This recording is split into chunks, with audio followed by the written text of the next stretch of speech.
Hey guys, it's Jessica. And this is Kendra. You're listening to Lucid Lab. I got lost on the way here. You did. I was worried about you for a minute. I know.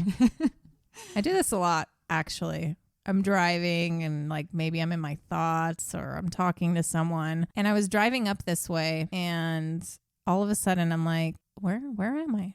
You're like, this doesn't look familiar. It was beautiful. It was all rolling, very green hills and it's like smoky outside and foggy. Right. And I was like, wow. But wait, I drive this drive all the time.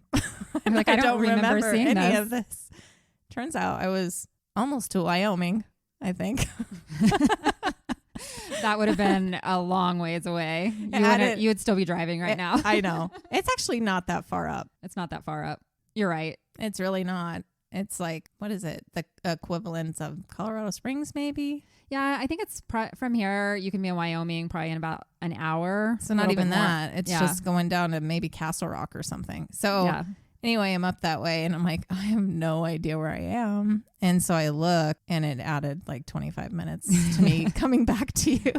It was a nice detour, but we really didn't have the time to do that today. So I was really upset with myself. I'm like, gosh darn it, you did it again. Yeah, we're on a tight schedule today because Jessica and I are actually going to go out tonight. Yeah, we're going to go have some fun in Boulder. Yeah. We're going to go have some dinner and drinks and meet up with some friends. It'll be great. It will be really good. And we're going to go maybe hiking in the morning. Yes, if the weather cooperates. Yeah, there's a few places. It's been rainy a lot. Yeah, you're coming to my hometown because I'm over in Boulder. So I love a few spots Boulder to show you. Yeah, it's really beautiful. I love being up that way. I'm one of those people, I'm like, even if it's muddy, I brought tall boots. Okay, good. Yeah. I've got hiking boots too. So I'm prepared for all weather. What I don't have is an extra bag, and plastic bags are not everywhere anymore. No. Here, so I don't know what I'll put them in after, but we'll figure it out. Yeah. I am a little hungover this morning, so hopefully it doesn't come through on the recording, but I went out yesterday and maybe had a little too much fun. Oh, martinis get to me, but it was good. I was catching up. I know who the martinis are because of. Yes, our mutual friend. And then I was meeting up with another friend who I had lunch with her. She's moving away. Oh no, she's out moving. of Colorado in a few weeks, which I'm really sad about. Yeah, but and I didn't get to meet her yet. No, actually, we talked about her. It was funny. We were talking about our podcast yesterday, and she's like, "I really wanted to follow Jessica online, but I thought it might come across creepy." And I was like, "You just follow her." Yeah, you can do it. There's actually a lot of your friends who started following me, and I'm like, I don't know you, but maybe someday. Yeah, exactly, because we put both of our names on our podcast site for that reason. So what else have you been up to this week? Okay, I'll say the stressful things first. So because I'm just a fucking lunatic, I now have 3 jobs. Because in addition to enough. This podcast. I was going to say, and we added this already. And a daughter. Oh my gosh. And I didn't just pick up an easy job either. Because that's not what you do. No, I didn't. I had a first day, and on the same day, my daughter decided to get very, very sick.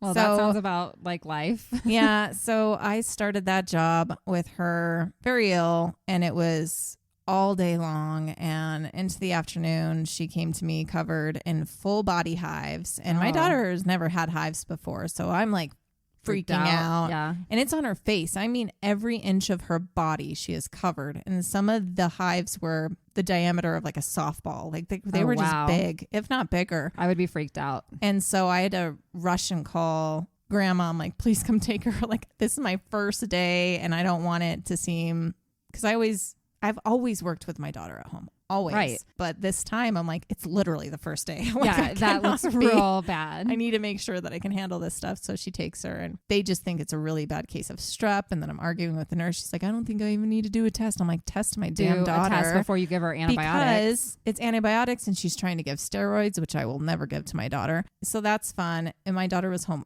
all week while I had this new job on top of 2 other jobs.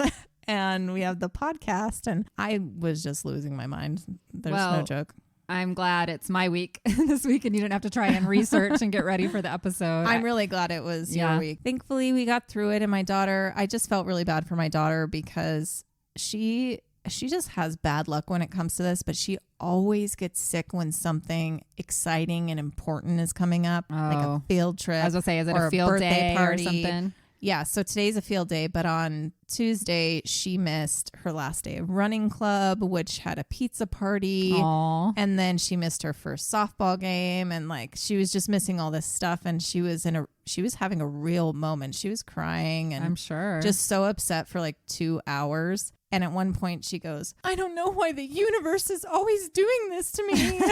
And I'm like, oh my God, she's such my kid. So she's dramatic. like throwing, shade at the universe for always doing her wrong. She's doing better. She's not completely in the clear, but she's not contagious anymore or anything. So I let her go to field day today. So I got some, I'll have to show you, but our friend Elizabeth, because our kids go to school, I think we mentioned that. She sent me some pictures and they're doing handstands and she's having fun. So that's good. Finally. She got back there. It's a little rainy today, so I'm sure they're going to get some mud and fun things at field day today. I figured as much. But to end off the bad thing, so yesterday I was on the phone. I'm trying to make her food and I was making like a mac and cheese and I really need to invest in the cordless headphones, but I had headphones in and I was trying to take the hot macaroni pot of water to the sink to drain it. And my cord got stuck on something near the stove and the entire pot of boiling hot water went into my right hand. Oh no. So I haven't showed you these yet. Are y'all blistered? I'm not blistered, thank God. And I think it's because water's quick. It's not like it was it's not like oil. A continuous. Yeah, it's not slick on there, but I was in excruciating pain for hours. Like even now, there's just these spots and it's every finger. I couldn't use my right hand for the entire night. Yeah. And it's still painful. Yeah, it's still painful. So that was a fun end to yesterday. But we did have one good thing happen to us. So last weekend, my daughter and I, because I'm so busy, I'm like, I need to go do something special with her. And I took her to breakfast at this place up here.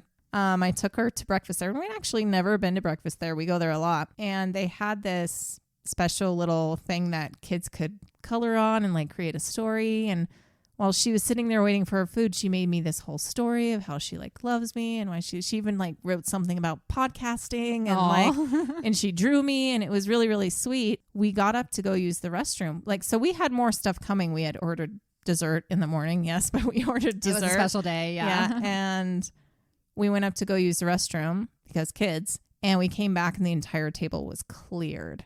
Whoa. Like completely cleared. And I'm like our server knows that we're still here. Like, why did they do that? And so I really didn't care because what was left really wasn't all that important to me, even though like they took our drinks. I'm like, whatever, they can get our drinks again.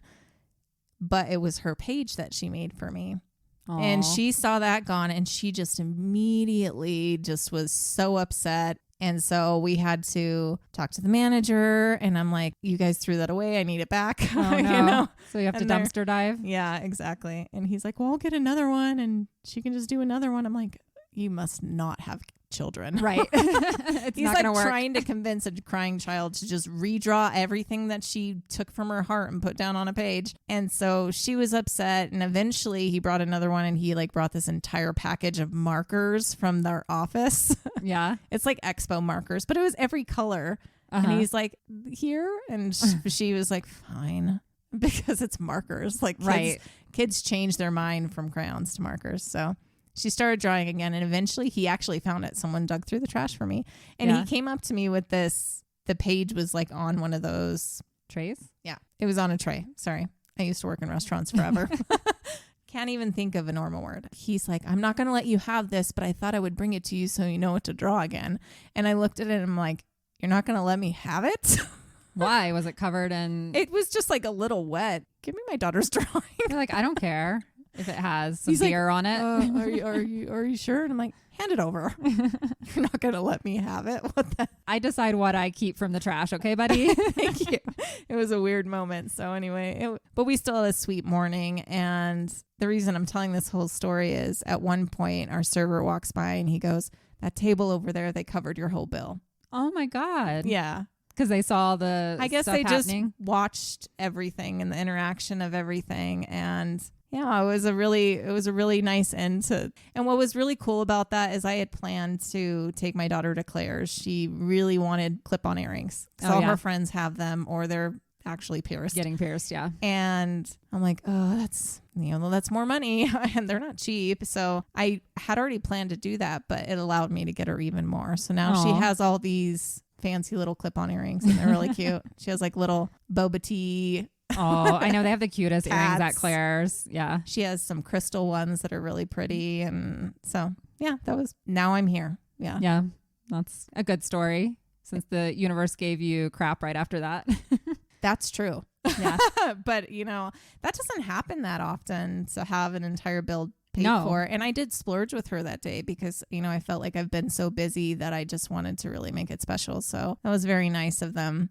And my daughter ran up to thank them. And then the mom came to me. She's like, they weren't supposed to tell you. And I'm like, I'm sorry, but thank you. Actually, I did have a very sweet encounter because once he told me, I just looked towards that table and it was like an older couple and they were with their older children, their 2 sons. I just met eyes with the dad and I just mouthed, thank you. And he just gave me the tiniest little nod and a little wink. And I was like, oh, they're nice people. Sweet. Anything else for you? Let's see. Oh, yeah, I do have one story. So I had to leave our recording early last week because we had a work event down in Denver for my boyfriend. Right. And then we ended up going out to dinner with a couple afterwards. And then I did something I haven't done in a long time. Okay. We ended up in the clubs. Oh my gosh. You had a This Is 40 moment. Yeah, totally. And I haven't been out in downtown Denver like that probably in 10 years or so. Yeah, it's been a long time. And we were in the Rhino District, which is where all the like cool 20-somethings are hanging out now. And we had to wait in line, first of all, to get into a club. And I don't think I would have done that. And they had DJs playing everywhere. And we'd get up to the front and they would be like, oh, it's a $20 cover. And we're like, we don't pay covers. Like, it was so funny. So we hopped from bar to bar until we found one that didn't have a cover because we're like, we don't pay covers. We're in our 40s. Like, I don't know. It was really funny. Anyway, so we get in and we found like a little place to sit and it was right at the front. So I'm just sitting there kind of people watching. We're having drinks and the DJ's playing and it's so fucking loud. You can't talk. So the 4 of us are just sitting there right next to each other, but we literally can't talk.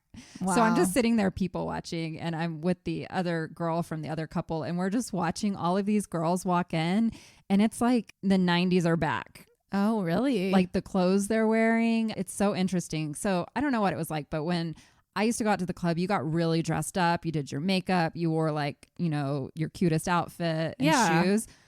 Everybody walking in was in like mom jeans with like these white sneakers, a crop top, and then like a flannel shirt, like grunge era kind of 90s. Exactly. Or Doc Martens. I see that a lot. Yeah. And I'm like, man, why? And they're like loose pants too. And they don't go all the way down. And it's just so funny. Like anything goes. And I mean, God bless it. They're not having to like get all dressed up and like make sure they're looking great to just go enjoy themselves. Screw this short skirts and the small tight dresses. But it just reminded me of me being in high school in the 90s and there was a magazine called Delia's. Did you ever hear of that? I remember that. Yes. Yeah, I and do. It was just like watching a Delia's catalog. So the girls that did dress up were wearing the little floral dresses with Doc Marten boots. And it was really cute. kind of like that look though. I know. I kind of want to go. I don't buy a lot of new clothes. Not the other one. I mean, I always like, I would wear both, I think. I just don't think right now I could pull it off, but I've always been a little flower dress girl.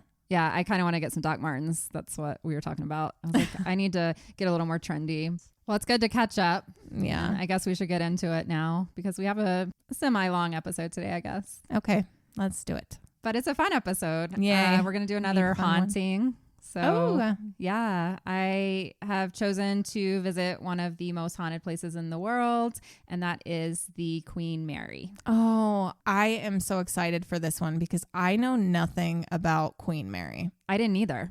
I know nothing about it, but I've been to Long Beach a couple of times and like eaten in the restaurants and I've always just staring at it. And like one of my dreams is to go there with my mom and my sisters and my aunts and just do like a girls getaway just at the Queen Mary. And stay there. And just stay there. And I've never been, but I know that some of my aunts have been there and yeah, that's like literally one of my dreams. Once I am financially able to do so, I'm just going to pay for my sisters and my mom and her sisters to go. And my mom's name is Mary. So perfect. Perfect. And to me, when I was researching this, it reminded me a lot of our Stanley episode. And we talked about the Stanley and the hauntings there. And it'll be the same kind of format today with Queen Mary. But the good news is it's a lot cheaper to stay on the Queen Mary than it is to go to the Stanley Hotel. Yeah. You're serious? I'm serious. In Long Beach? Yes. Like $150 is like a starting room there. Okay. Next weekend?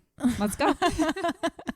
So let's talk about it's the RMS. So RMS stands for Royal Mail Ship Queen Mary, because she came from Great Britain back in the day. Okay. So she wasn't an American ship. And when we say she, we're talking about the ship. The ship. So ships are always she's. And I'm going to say that a lot because that's how they talk about ships like this is, she. I'm not well-versed in ship talk. Yes. So boats are always named after women. Well, then I should just go name one after a boy. I don't think you're allowed to. It'll sink. I'll do it anyway. I'm sure there's some kind of superstition around it, but so. Well, female ships sink all the time, so. Fortunately, the Queen Mary has never sunk. No, she's just stationed now. Yeah. But she has a wonderful history that I want to go through. And if you ask anyone about the RMS Queen Mary, you would get varied answers on what they know about it. Some would say, oh, it's that tourist destination. It's that hotel in Long Beach, and that's all they know. Yeah. Others would know about the hauntings because there's been a lot of shows about it. It was even on Unsolved Mysteries at one point. A lot of paranormal investigations have gone on at the Queen Mary, so she's very famous for being haunted. And then others might think of her, if they're like World War II fans, she was a very famous ship. That actually, this was probably one of the most interesting parts. She helped take down Hitler. So she's a badass ship. She's a badass ship. But she has such a long history that will lead to why we can talk about all the hauntings that are there. I like it too because it gives you this feeling that you get to go be a part of almost like a real world Titanic experience still in a way. That's funny. My next sentence says a lot of people would compare her to the Titanic. Okay. Because she was a large cruise. She was much later than the Titanic when she was built and was sailing, and she is actually larger than the Titanic. Oh, really? Mm-hmm. Okay. Few would know the Queen Mary's place in history or why it's so important to keep her story alive for all of the generations to follow and for all of the spirits that are rumored to remain there on board today. So let's bring that to light and get her story out there. She was called the stateliest ship afloat. She started out as a luxury cruise liner in the 1930s, and then she became a strategic part of World War II, and she continued to take trips after the war until the plane travel rose to dominance and took over the cruise industry. She was officially retired in 1967, and she has been in Long Beach, California ever since then. I want to start off just sharing a quote from someone you might have heard of. His name's Winston Churchill. Oh, yeah. Hi, dude. So in January 1953, he said, "The Queen Mary is a floating kingdom who could not be sunk by Hitler and undoubtedly shortened the war. This fine vessel is a symbol of the British nation and is the world's favorite liner." So she's cool. Go. Yeah. So today I'm going to share the history of this majestic ship in its heyday of the luxurious travel. Yeah. We're going to talk about the pivotal role in World War II, cover some of the tragedies that occurred over the years, which may have led to it being known now as the world's most haunted ship. Numbers have varied over the years on how many spirits may call this ship home. Anywhere from 15 to 600 ghosts are the estimates from different paranormal investigators. I'm pretty sure the ships at the bottom of the ocean are more haunted, though.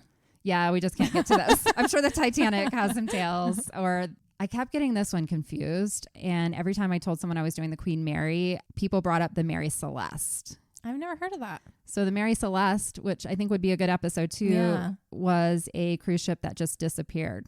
Oh, well, we definitely can't go talk to those ghosts. No. Okay. But I'm sure they'd have some tales to tell. But this is the Queen Mary and she never disappeared and she's here. Okay. So I think this is one of the top places that me and you want to go visit eventually with the podcast. Absolutely. I think my aunts will be excited to listen to this one because I do think that they go there at least regularly enough, or at least I've seen like social media wise that it's a place that people in California do like to go visit from time to time. It is a big tourist draw to the LA area. Yeah. So I want to start with the history and how the Queen Mary came to be. Okay. This began after World War I. There was a big pickup at that time for people to travel from Great Britain to New York City. A lot of people wanted to come to America for, see what's going on in America. And so now they were running back. It's quite the opposite. Now we're all like, can we go to England? Exactly.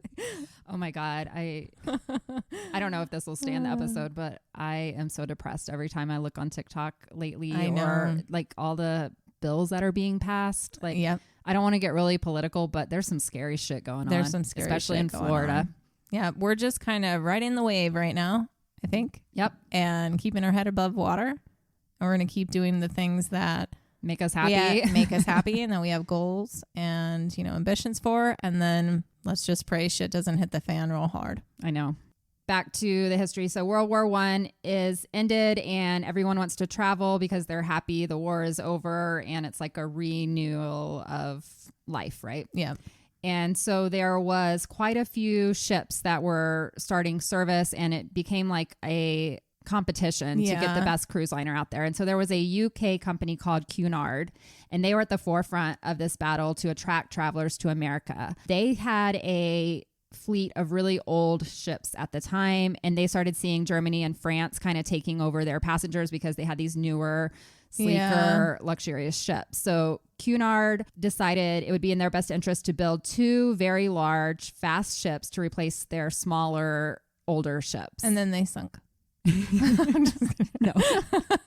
Cunard sought out the best shipbuilding company of the day, and that was John Brown and Company Shipbuilders. So construction began on December 1st, 1930 in Clydebank, Scotland, and was known as Job Number 534.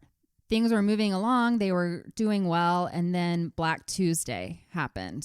So the Depression began, and they had to cease all work, and thousands of workers were laid off. Oh. 2 of the men working on job number 534 were not seen for 3 years after the work stopped. So they just disappeared. Their family didn't know what happened to them. And we'll go back to them in a minute. Okay. So Cunard was struggling to keep their doors open with their current fleet, wasn't making enough money. And then with the Depression, passengers stopped traveling to America. Right. So they went to the British government and begged them for some money to continue working on these 2 new ships that they were building. The Crown told them, that's fine, we'll give you money, but in order to do that, you have to basically merge with your chief competitor, White Star Line. So in desperation, because they were both going to go under, Cunard and White Star Line combined, and they became known as the Cunard White Star Line.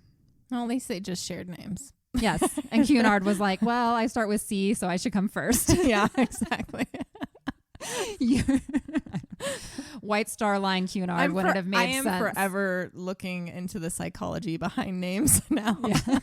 So in April 1934, they were able to start work again because they got the money from the Crown, and workers returned, and they found a grim discovery in the bottom sections. The 2 men. Near the double hole. So 2 of the men who had been working on the ship when the Depression hit were found dead not too far from each other. Oh. Some speculated they committed suicide when learning that they would be losing their job.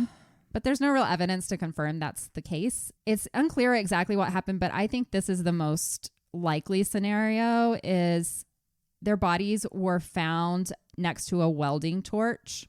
Oh. So it's believed that a buildup of toxic gases, like they were in there working, may have just built up and caused them to pass out. I do see die. that more likely. Peter James is a famed psychic, and he is actually the one that discovered most of the spirits aboard the Queen Mary. He was given kind of free reign when it first came to Long Beach, and he did paranormal research, and he's the one that has talked to most of the ghosts. So and this is when?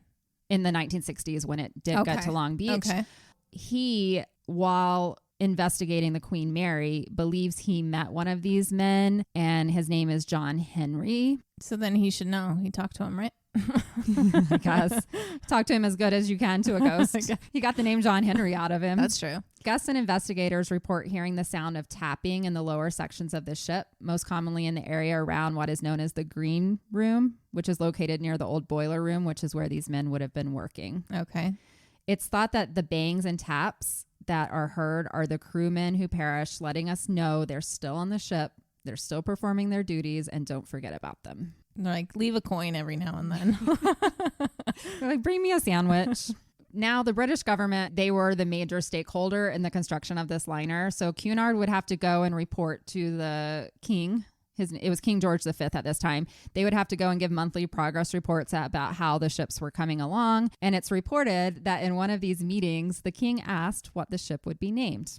Instead of just saying that they were going to name it the RMS Queen Victoria, the agent said, "We are pleased to inform you that Cunard wishes for your approval to name our newest and grandest liner after England's greatest queen." Jessica. Well, to this, King George responded, "My wife shall be pleased at the compliment, gentlemen." Oh, jeez. Her name was Mary, I'm guessing. And thus, job number 534 officially became RMS Queen Mary. They're like, begrudgingly. They're like, "Oh, that's not what we meant." Mary's a good name, okay? I hope she was a good queen. It doesn't say. I hope she is. I haven't met a Mary that's a bad person. So the Queen Mary was completed in 1935, and it included 3 classes of accommodations. Titanic? Was Titanic? I think that was common for the time. Yeah. And if you were on third class, you were like basically down at the very bottom. And then first class, of course, is at the top. The completed Queen Mary had 2 interior pools because they would be going across the North Atlantic from England to New York, and that's very cold, so no outside pools. It had 3 nurseries built in for the children. It had elevators. And it had entertainment salons, so like theaters for all of the classes. Right. They also built in beauty salons, libraries. There was a music studio. They had dog kennels, prayer rooms, and then they had telephone connectivity to anywhere in the world. Wow. So it was a pretty, How do you do that on a ship? Top of the line. Moving? I guess I'm not real sure. Tell me the technology there. I did not research that. They're like, we had cell phones before you, bitch. There were 30,000 lamps on board. They had a garage for 36 cars. That's it? Damn it. Well, back in the days, this is 1930s. Not a lot of people only had cars. 36 of you get to have your car. Yeah, you probably had to pay extra to bring your car on. I need to keep bringing myself back to you're in 1936 right now. Okay. So remember those days when you were a young baby? I remember those days. They had a full acre of kitchens on the ship to prepare 50,000 meals that were served. That's a lot of food. Yeah. So the time to get from England to New York City was about 5 days. Okay. They were known for offering a full gourmet menu no matter what class of service you were in. Oh, so they were nicer than the Titanic. Yeah, the Titanic, if you remember the movie, they just gave them like bread and soup. Once again, I don't know if anything really matches, but have you seen those memes going, or not memes? Have you seen those video reels going around with people finding out that Jack and Rose were not real? Like people thought they were real? Yeah. No. And they're like losing their mind, like crying. Oh my they God. thought that it was a real story. And that she ends up in New York and she survives and she's this old woman coming back, and people are losing. And it's more the generations younger than us. Yeah, because they would watch it and then just no one told them. They thought the Titanic was a documentary. Silly kids. We were them too. Free Willy is real, right? I'm just kidding. Everything's real if it's on TV. So as I mentioned, they're going through the cold Atlantic, so they did not add air conditioning. A lot of the ships at the time did have air conditioning, but they did not add it here. Mm-hmm. But it wasn't necessary. They needed heat because they were going to be very cold. Okay. So Cunard spared no expense in the appointments, and they actually hired all of the most famous British artists of the time. They painted murals throughout. They added sculptures. They were etching the glass, and they had a spectacular homage to the Art Deco style. And I'm going to put some pictures up of it in its original heyday. I want to see it. Yeah, now I just want to build a ship though. Because all the ones nowadays are let me tell you how much it costs to build a ship here in a minute. I don't care. And I don't think you're gonna. I don't care. I'll do it anyway. So there was a mural in the main dining room that featured the map of the route that they were going to take, and they built a crystal model of the Queen Mary, and it would move along so that passengers would know where they were in their voyage. Oh, that's so I think that's pretty cool. Yeah. And I have a picture of that I will put. That's nice. On Instagram as well. So the ship, when completed, cost a total of $17.5 million, which is around $310 million in 2023's money. Wow. I'll still do it. You say that, but by kidding. comparison, if you think about our large cruise ships today, so if you're going out on Carnival or Royal Caribbean or any of those cruises, those cost around $1 to $1.3 billion to complete. Are you serious? Yeah. I mean, crazy. Yeah. I guess there's a shit ton that goes into it, but wow. So she made her maiden voyage on May 27th, 1936. A ticket for this voyage was not real cheap. It was an average of $100, which is around $2,100 in 2023 money. So if you were traveling on the Queen Mary, even in third class, you were most likely pretty well to do. So third class, we're probably not even third class. I mean, do you have 2.1 thousand? We're probably fifth class. Yeah. The ship could carry 2,100 passengers and 1,100 crew members. Yeah, you got to account for all the crew too. Mm-hmm. Mm-hmm. So they had basically a 2-to-1 ratio there. Yeah. So they were all about service. That was something Cunard was famous for, and they bear no expense. That's probably why it costs so much money to travel on Cunard. You could go on cheaper ships, but this was really built for the upper crust of society. The crust. The crispy crust. On the day the ship... Don't be the gooey stuff. I like the gooey stuff. Oh, things sound so wrong sometimes. I know. On the day the ship was launched, there was a famous British psychic. Her name was Mabel Fortescue Harrison, and she made this prediction. She said, the Queen Mary launched today will know its greatest fame and popularity when she never sails another mile and never carries another passenger. Well, at least she didn't say, and sinks to the bottom of the ocean. But like, think about that. In 1936, when she made that, people were probably like, what the fuck does that mean? Yeah. But she was right. Yeah, because it's more famous now, just sitting in the dock for the last 80 years. Yeah. 60 years. I can't do math. I don't even know where we're at right now. I was way off. So the British were very competitive with their neighbors, France and Germany, and they were the other two that were very big into the cruise liner industry at that time. And there was a coveted sea award called the WWII Band, and that was awarded to the fastest ship to cross the Atlantic from Europe to New York City. And they were planning with this ship to earn that title back from France. And the captain... Just kidding. I like to bring it up. The captain was planning to do that, and they were well on their way to capturing it. And then when they got into the New York area, it was super foggy and they had to slow down. And he was like, damn it. Oh. But in August of 1936, they were able to get that award and they were super proud. Nice. And then the French came back and recaptured it. And so it just like went back and forth. They kept competing with this other ship called the Normandy. But finally, they kept adding more like boiler room. I don't know all the logistics, but whatever they needed to do to make it go faster. And they were able to capture it back in 1938, and they kept the title until 1952. So they were very proud of that as a country. She was finally beaten by the United States, who came in and took over when she released her cruise liner called the SS United States. Gotta be special. Even though the Queen Mary was new and modern, she was still designed from classic plans and had the characteristics of the older vessels. So she would roll with the waves and it would get real choppy in certain parts. And she earned the nickname the Rolling Mary. Okay. This was a problem because during one of the early voyages, the ship sailed into a storm and they hit these huge waves. And it said the passengers were just tossed around like rag dolls. And I can imagine, I'm sure a lot of people were really sick. There was nothing to hold on to because during the construction of the ship, it was decided that the handrails would take away from the aesthetics of the liner. You know, just like the Titanic net under the Golden Gate Bridge. Or I was thinking the Titanic where they were like, we don't need lifeboats. Yeah, same thing. Yeah, come on, guys. If everybody dies, then no one else is going to board your ship. So, or if you come off the ship all bruised up, like that's probably not good marketing. You know what? No one thinks of these things back then. They're like, well, it's not like we do it that often. Like there's not a lot of information to go off of. It's true. And they're like, it would look bad. So let's just, they're on their own. They can just fly around whenever they hit some waves. I wonder if they lost some and didn't even realize it. Well, that's what we're about to talk about. I have a story here. The oversight of not adding handrails. I'm trying to speak British.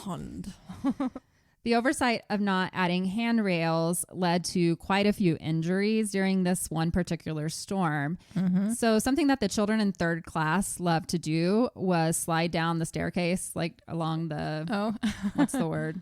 The banister. Yeah. And that was near the front of the ship. And so there was a group of kids doing that when the ship hit the storm. Oh, no. And there was a young girl who was sliding down the rail, and they hit a large wave, and it caused the boat to tip upwards. Catapulted. The violent toss caused her to fall, and it said she hit the deck really hard. Oh.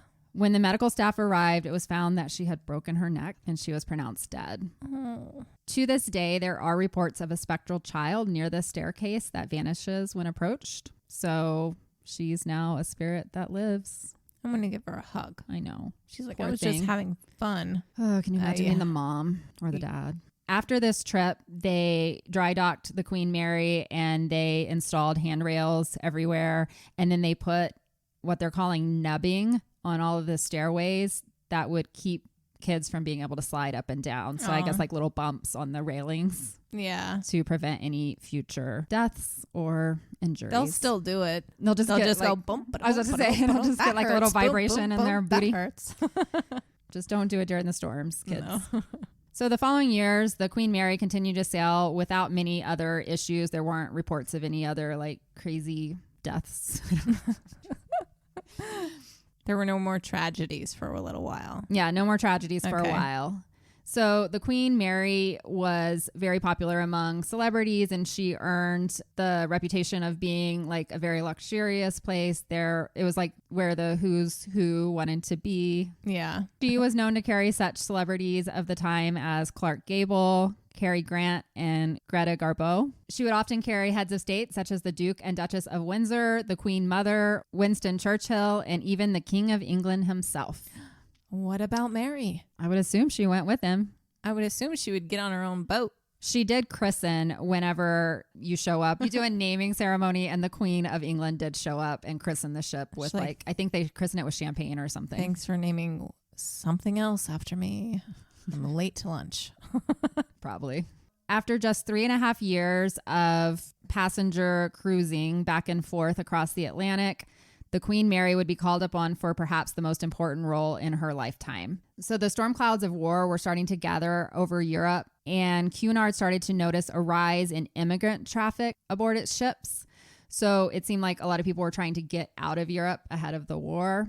Yeah. So even though the Queen Mary was known as a luxury liner, she still had that third class level. And because she had gourmet treatment and things like that, she became a favorite for those coming to America to escape the war that everyone thought was about to erupt. On September 1st, 1939, the captain of the Queen Mary got a report, however they get their reports when they're out on sea, about the invasion of Poland by Germany.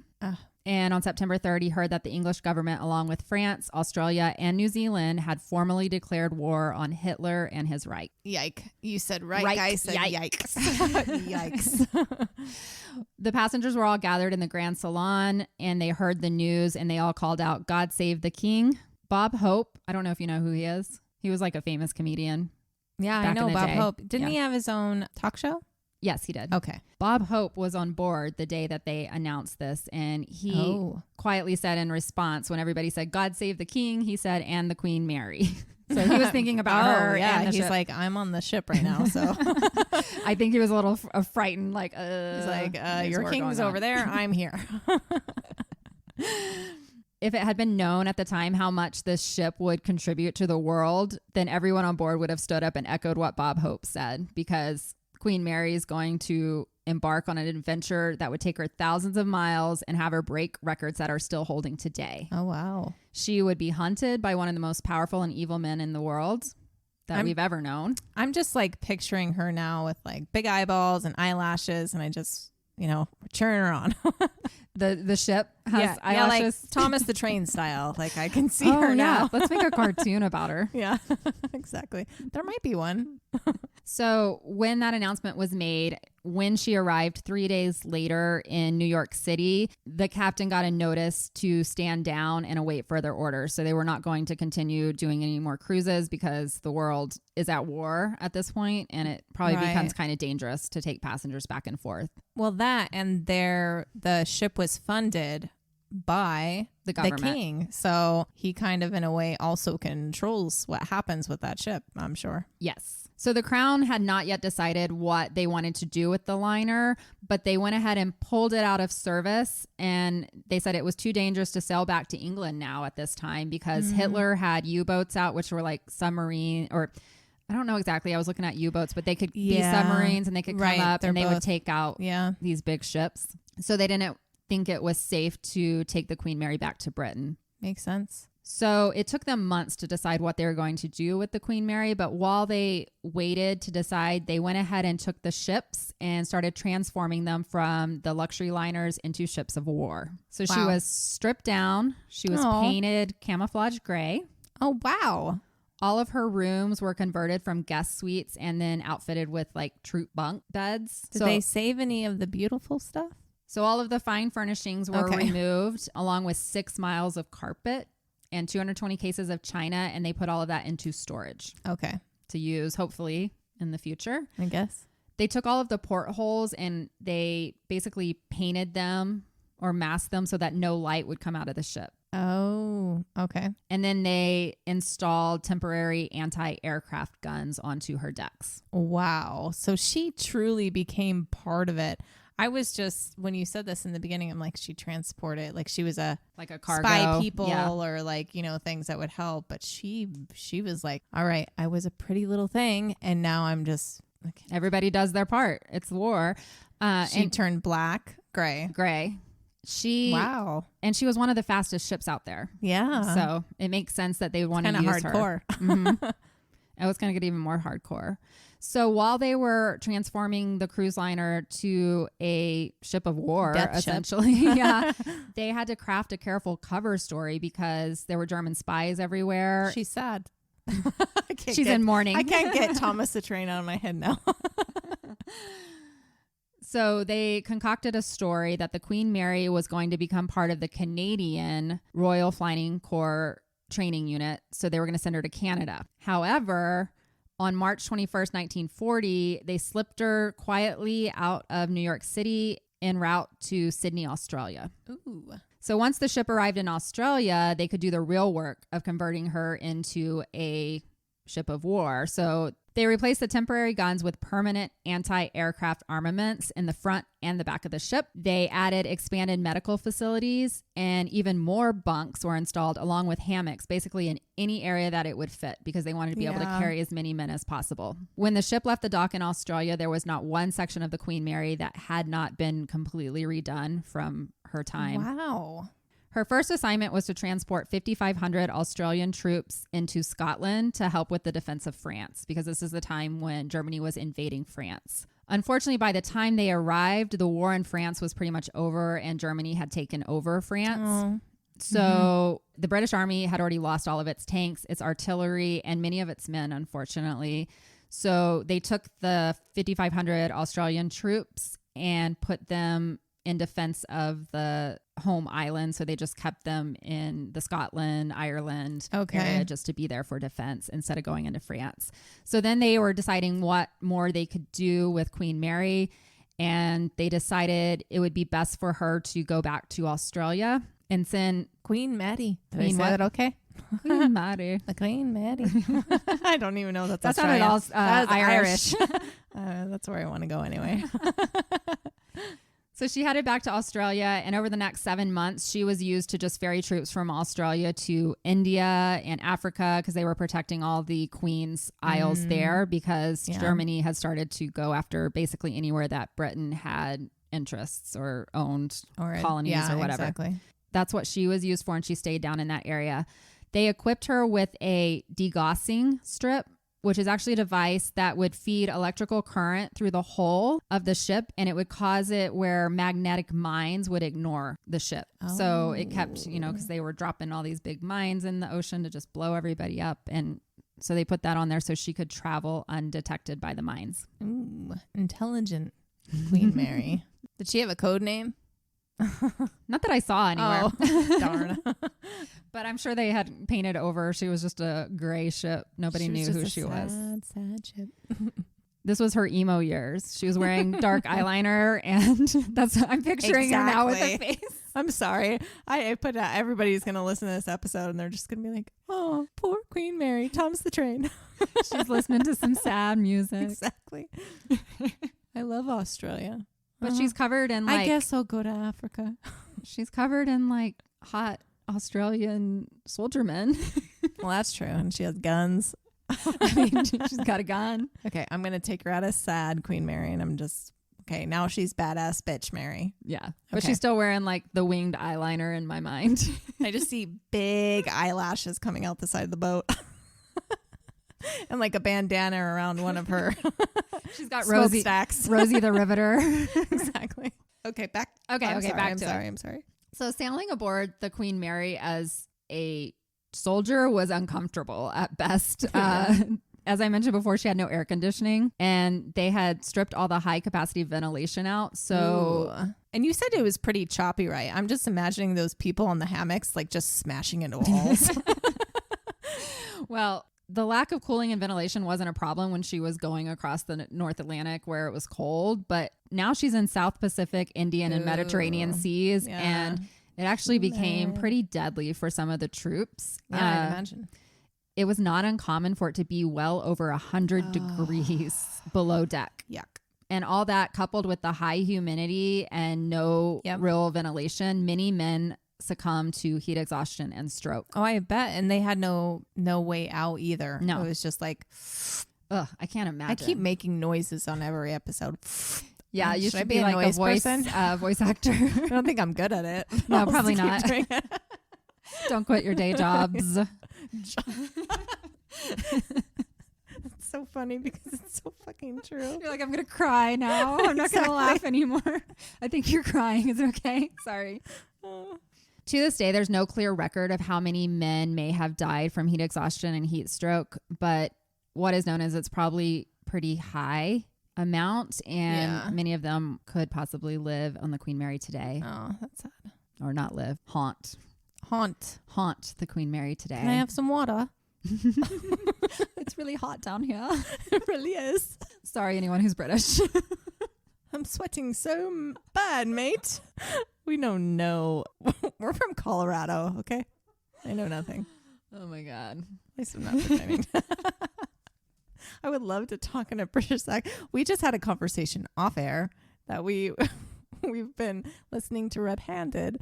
She's like, oh, they're doing so well. I'm like, yeah, they're British. They have a great if you had voice. A cool accent. And then she was like, well, they probably think we have cool voices. And I'm like, no, they do not. They like Southern accents. I think that's what I'm saying. Yeah, they're always looking for something that's different, or like a New Yorker accent.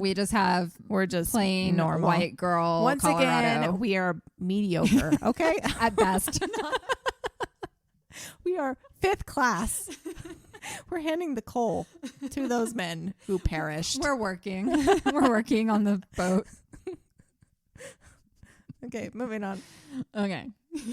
So in November of 1941, the Queen Mary was on her way to Cape Town, South Africa, and while en route on December 7th, the Japanese bombed Pearl Harbor.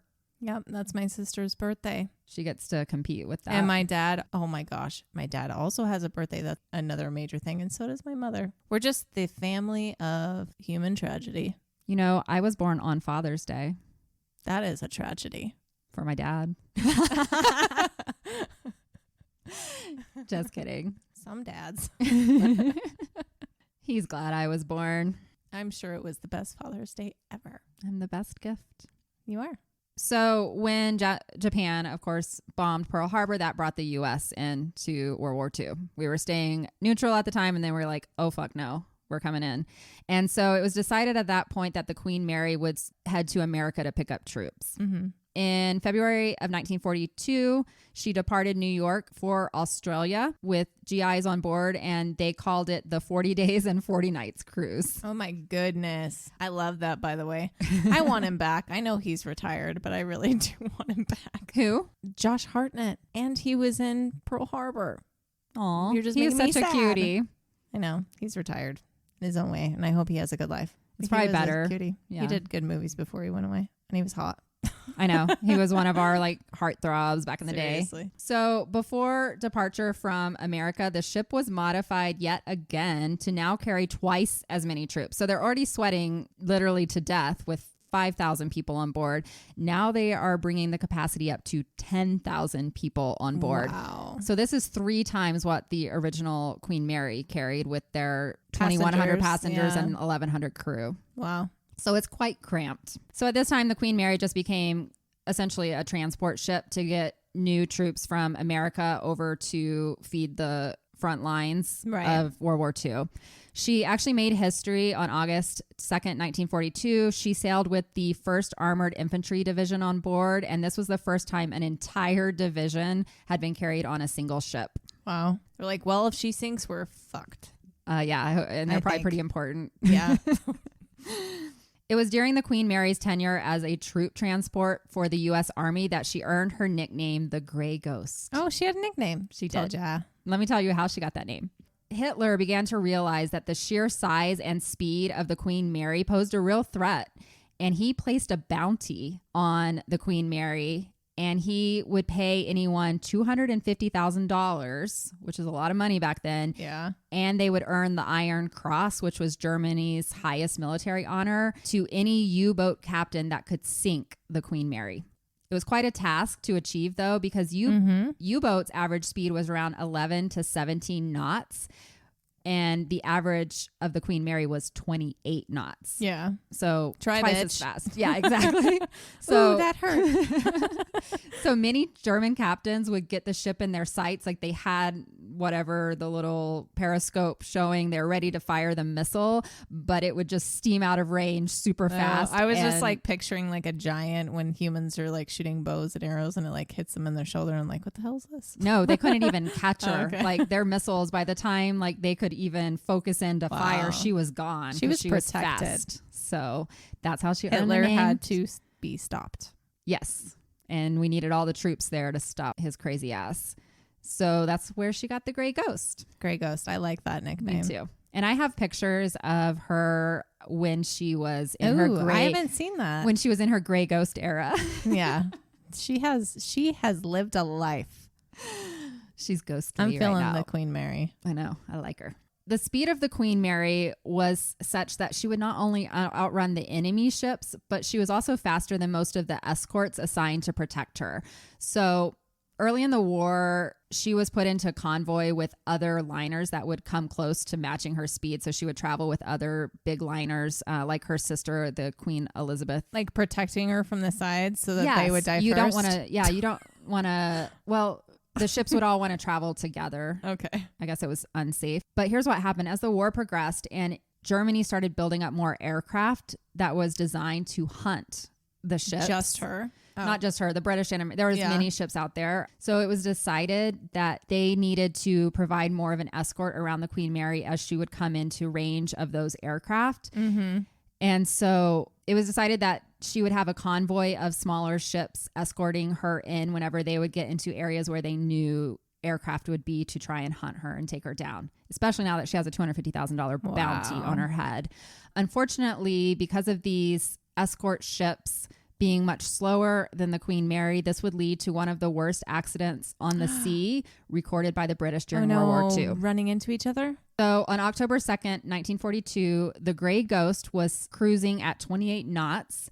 And when you are being hunted by U-boats, the best way to drive your ship is in a zigzag pattern. Right. Because it makes it where they can't get you. So they were 700 miles west of the Irish coast, and they saw their escorts coming out to meet them. One of these escorting anti-craft cruisers was the HMS Carousel. The Carousel was placed in position near the Queen Mary, but for whatever reason, the Carousel was coming much closer than necessary.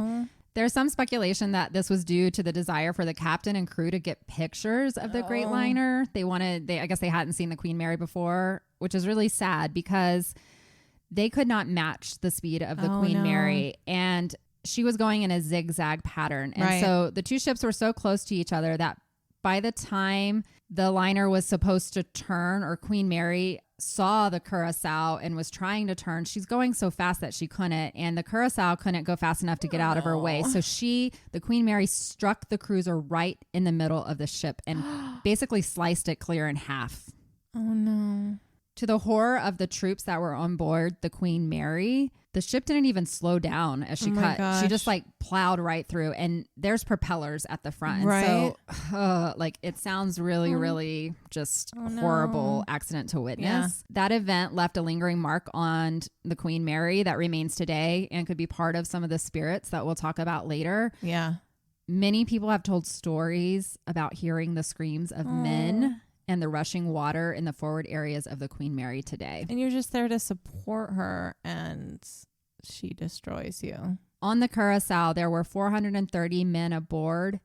338 of them died in this accident. Wow. So quite a big tragedy. I mean, the fact that 100 sounds like survived, then people were aware of their location and were able to come rescue them. Yeah, I'm sure the Queen Mary may have stopped. There was other boats escorting her in, so I'm sure there was a rescue effort. Aww. The captain did captain survived? Mm-hmm. Because it cut him in half. The captain was at the front of the ship. That's true. So, right. Yeah. Poor middle half people. But he probably didn't want to admit that they were taking pictures of the Queen Mary. But somebody came out and said that was the reason they were so close. So probably one of the surviving guys said that. It was a bad call for the captain. Yeah, that's unfortunate. So shortly after the incident with the Curacao, the Queen Mary narrowly averted another disaster when a rogue wave just struck the ship as the liner was approaching the Scottish coast. Oh. They sailed right into the heart of a storm that was producing some pretty large waves, and witnesses stated that a wave reaching a height of 92 feet almost caused the Queen Mary to completely capsize. Like she could have just gone straight down. Yeah. And we would have never seen her again.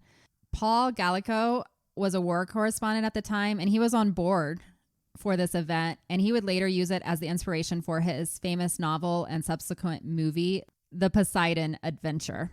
Oh, I don't think I've seen that. Sexy I think it's Greek like an guy older coming up. I don't know. I have no idea. I feel like I've heard of that, but anyways, yeah, a 92-foot wave. Like, damn, could you imagine being on the ship? And they're all like, you know, and there's packed no in their rails. I was like, they're all packed. Well, they have. Well, I don't know. They may have taken them out during the ghost. They're like, we need more space that sticks out 5 inches.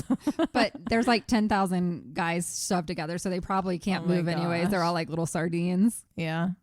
So speaking of which, speaking of sardines, in July, no, always thinking about pizza. I know it's almost lunchtime. It is. In July of 1943, the Queen Mary set a record that to this day still stands alone and will probably never be broken. She set sail with 15,740 troops and a crew of 943. So they crammed 16,683 men on board that ship. Holy. I have a picture of this and it's fucking crazy. Like, yeah. It just is insane. So the soldiers said they were not comfortable at all. But how does one get to the bathroom? I don't know. I think you just go. You just don't eat for 5 days. It's just the telephone down the row of men. John needs to go to the bathroom. They probably had John needs to go to the bathroom. John needs to go to the bathroom.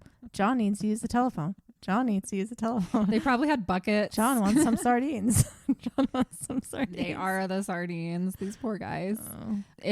They said they were not comfortable at all, but they just held their tongues and made it for the 5 days from New York City to Scotland. Thank God it was 5 days and not like a month. The 40 days and 40 nights. Exactly. Although they had like 10,000 people for that. That's crazy. That sounds miserable. Yeah. I'm glad I don't have to go to war. I hope no one ever has to go to war again, honestly. Well, it's happening now and it will always happen until people fighting over power. Well, money and gas. Yeah, always comes down to money. And gas. And power. Like Hitler just wanted to rule people. Like they're just evil men. Winston Churchill sailed on the Queen Mary almost exclusively during World War II because it was deemed the safest because it was one of the fastest cruisers out there. As a precaution against any spies who may be around, he was given the code name Colonel Warden whenever he traveled.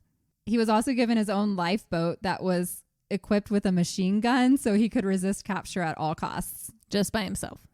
He was going to be like, he was going to be a badass that took out the German soldier space U-boats. for 30 more people, but just him.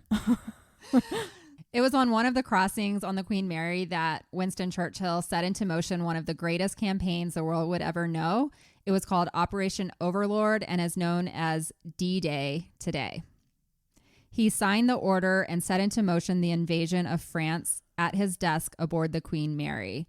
There is still a suite today on the Queen Mary that bears his name, and that desk is still there in the room. Oh. It is also said that strong emotion can leave an imprint on surroundings. Yeah, we talked about that. And if you think about what Churchill must have been feeling as he signed those orders, knowing that while D-Day could end the war, it would also mean the death of thousands of troops. That had to weigh very heavy on him. And it probably was the strongest emotions he felt during his tenure as prime minister. This could be the reason that many visitors to the Queen Mary today report smelling cigar smoke when in the suite. Mr. Churchill has also reportedly been spotted on the promenade deck by the gift shop today on the Queen Mary because that was once his onboard office when he sailed. Oh. Churchill gave credit to the Queen Mary and her sister ship, the Queen Elizabeth, as shortening the war by at least 1 year single-handedly. Wow. So as the battles continued before the war officially ended, there were many wounded American soldiers that needed to return home. The hospitals in Europe were overrun with injured troops, and so it was decided at this time that the Queen Marys would be the best solution to get injured American soldiers back home. So at this time, they installed over 1,000 double-tier hospital beds, I almost said a laboratory because I'm speaking in British. Laboratory. A laboratory, or otherwise known as a laboratory. I like that better anyway. So for the next few months, the Queen Mary would make trips back and forth. So she would bring fresh troops to Scotland, and then she would be escorting back wounded soldiers, as well as German and Italian POWs. Prisoners of war. Yes. Bringing them back Yeah. to face their trials. Many of these wounded soldiers were in critical condition, and many would not survive the 5-day trip. The number has never been accurately reported, and it's not part of the official death count reported by Cunard on the Queen Mary, but you can only imagine how many of these men may have died along the way, and their spirits could be on the ship today. That's always crazy to me that sometimes we say you're just a number, but sometimes you're not even part of the number. I know.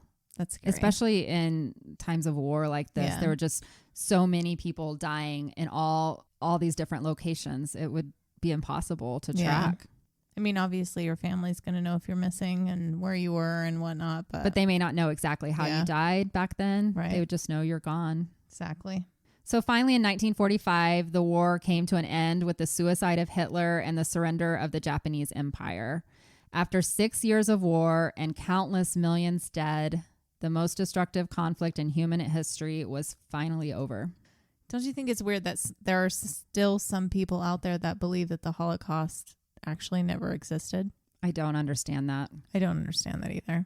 What's the thought process behind? Maybe we should look into that. What they don't want to accept that. I feel like they're going off of some type of conspiracy theory facts that they're seeing, and I'm curious, but that's amazing to me. Unfortunately, there's still a large group of anti-Seminites out there, and they think that the Jews made it up.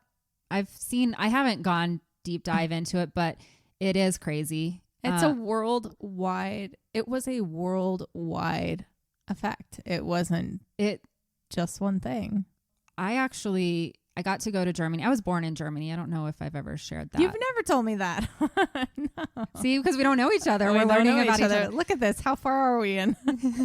So I was born in Germany. My dad was in the army, and I had the fortune to go back to Germany because it was like top of my list because that's where I was born. I wanted to go. And so I went a few years ago, and I actually visited a concentration camp. And the feeling there, like just thinking about it now, like it was so heavy. Like you could just tell. So no, I've been there, and I can't imagine not believing, especially if you live in Germany and you see those places around. I can't imagine trying to say that didn't happen. The other really scary thing when I was there, and I went through the full museum, and it talked about how Hitler came to power. Mm-hmm. It's very close to what's happening in the United States right now. He divided the people. Yeah. He made them think he was going to bring about a new change, and he was going to make Germany great again. Yeah.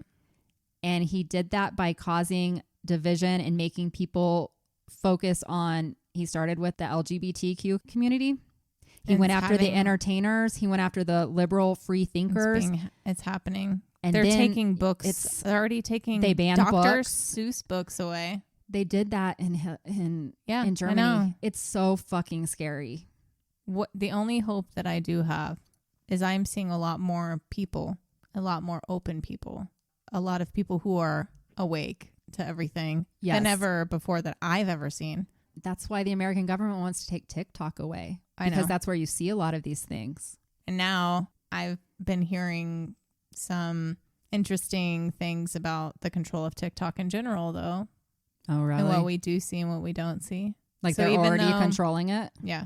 I just don't know if there's a way that they can touch everything. So I feel like some things are going to slip. Some things are slipping through, and we get to see things, in France, for instance, and what's going on over there.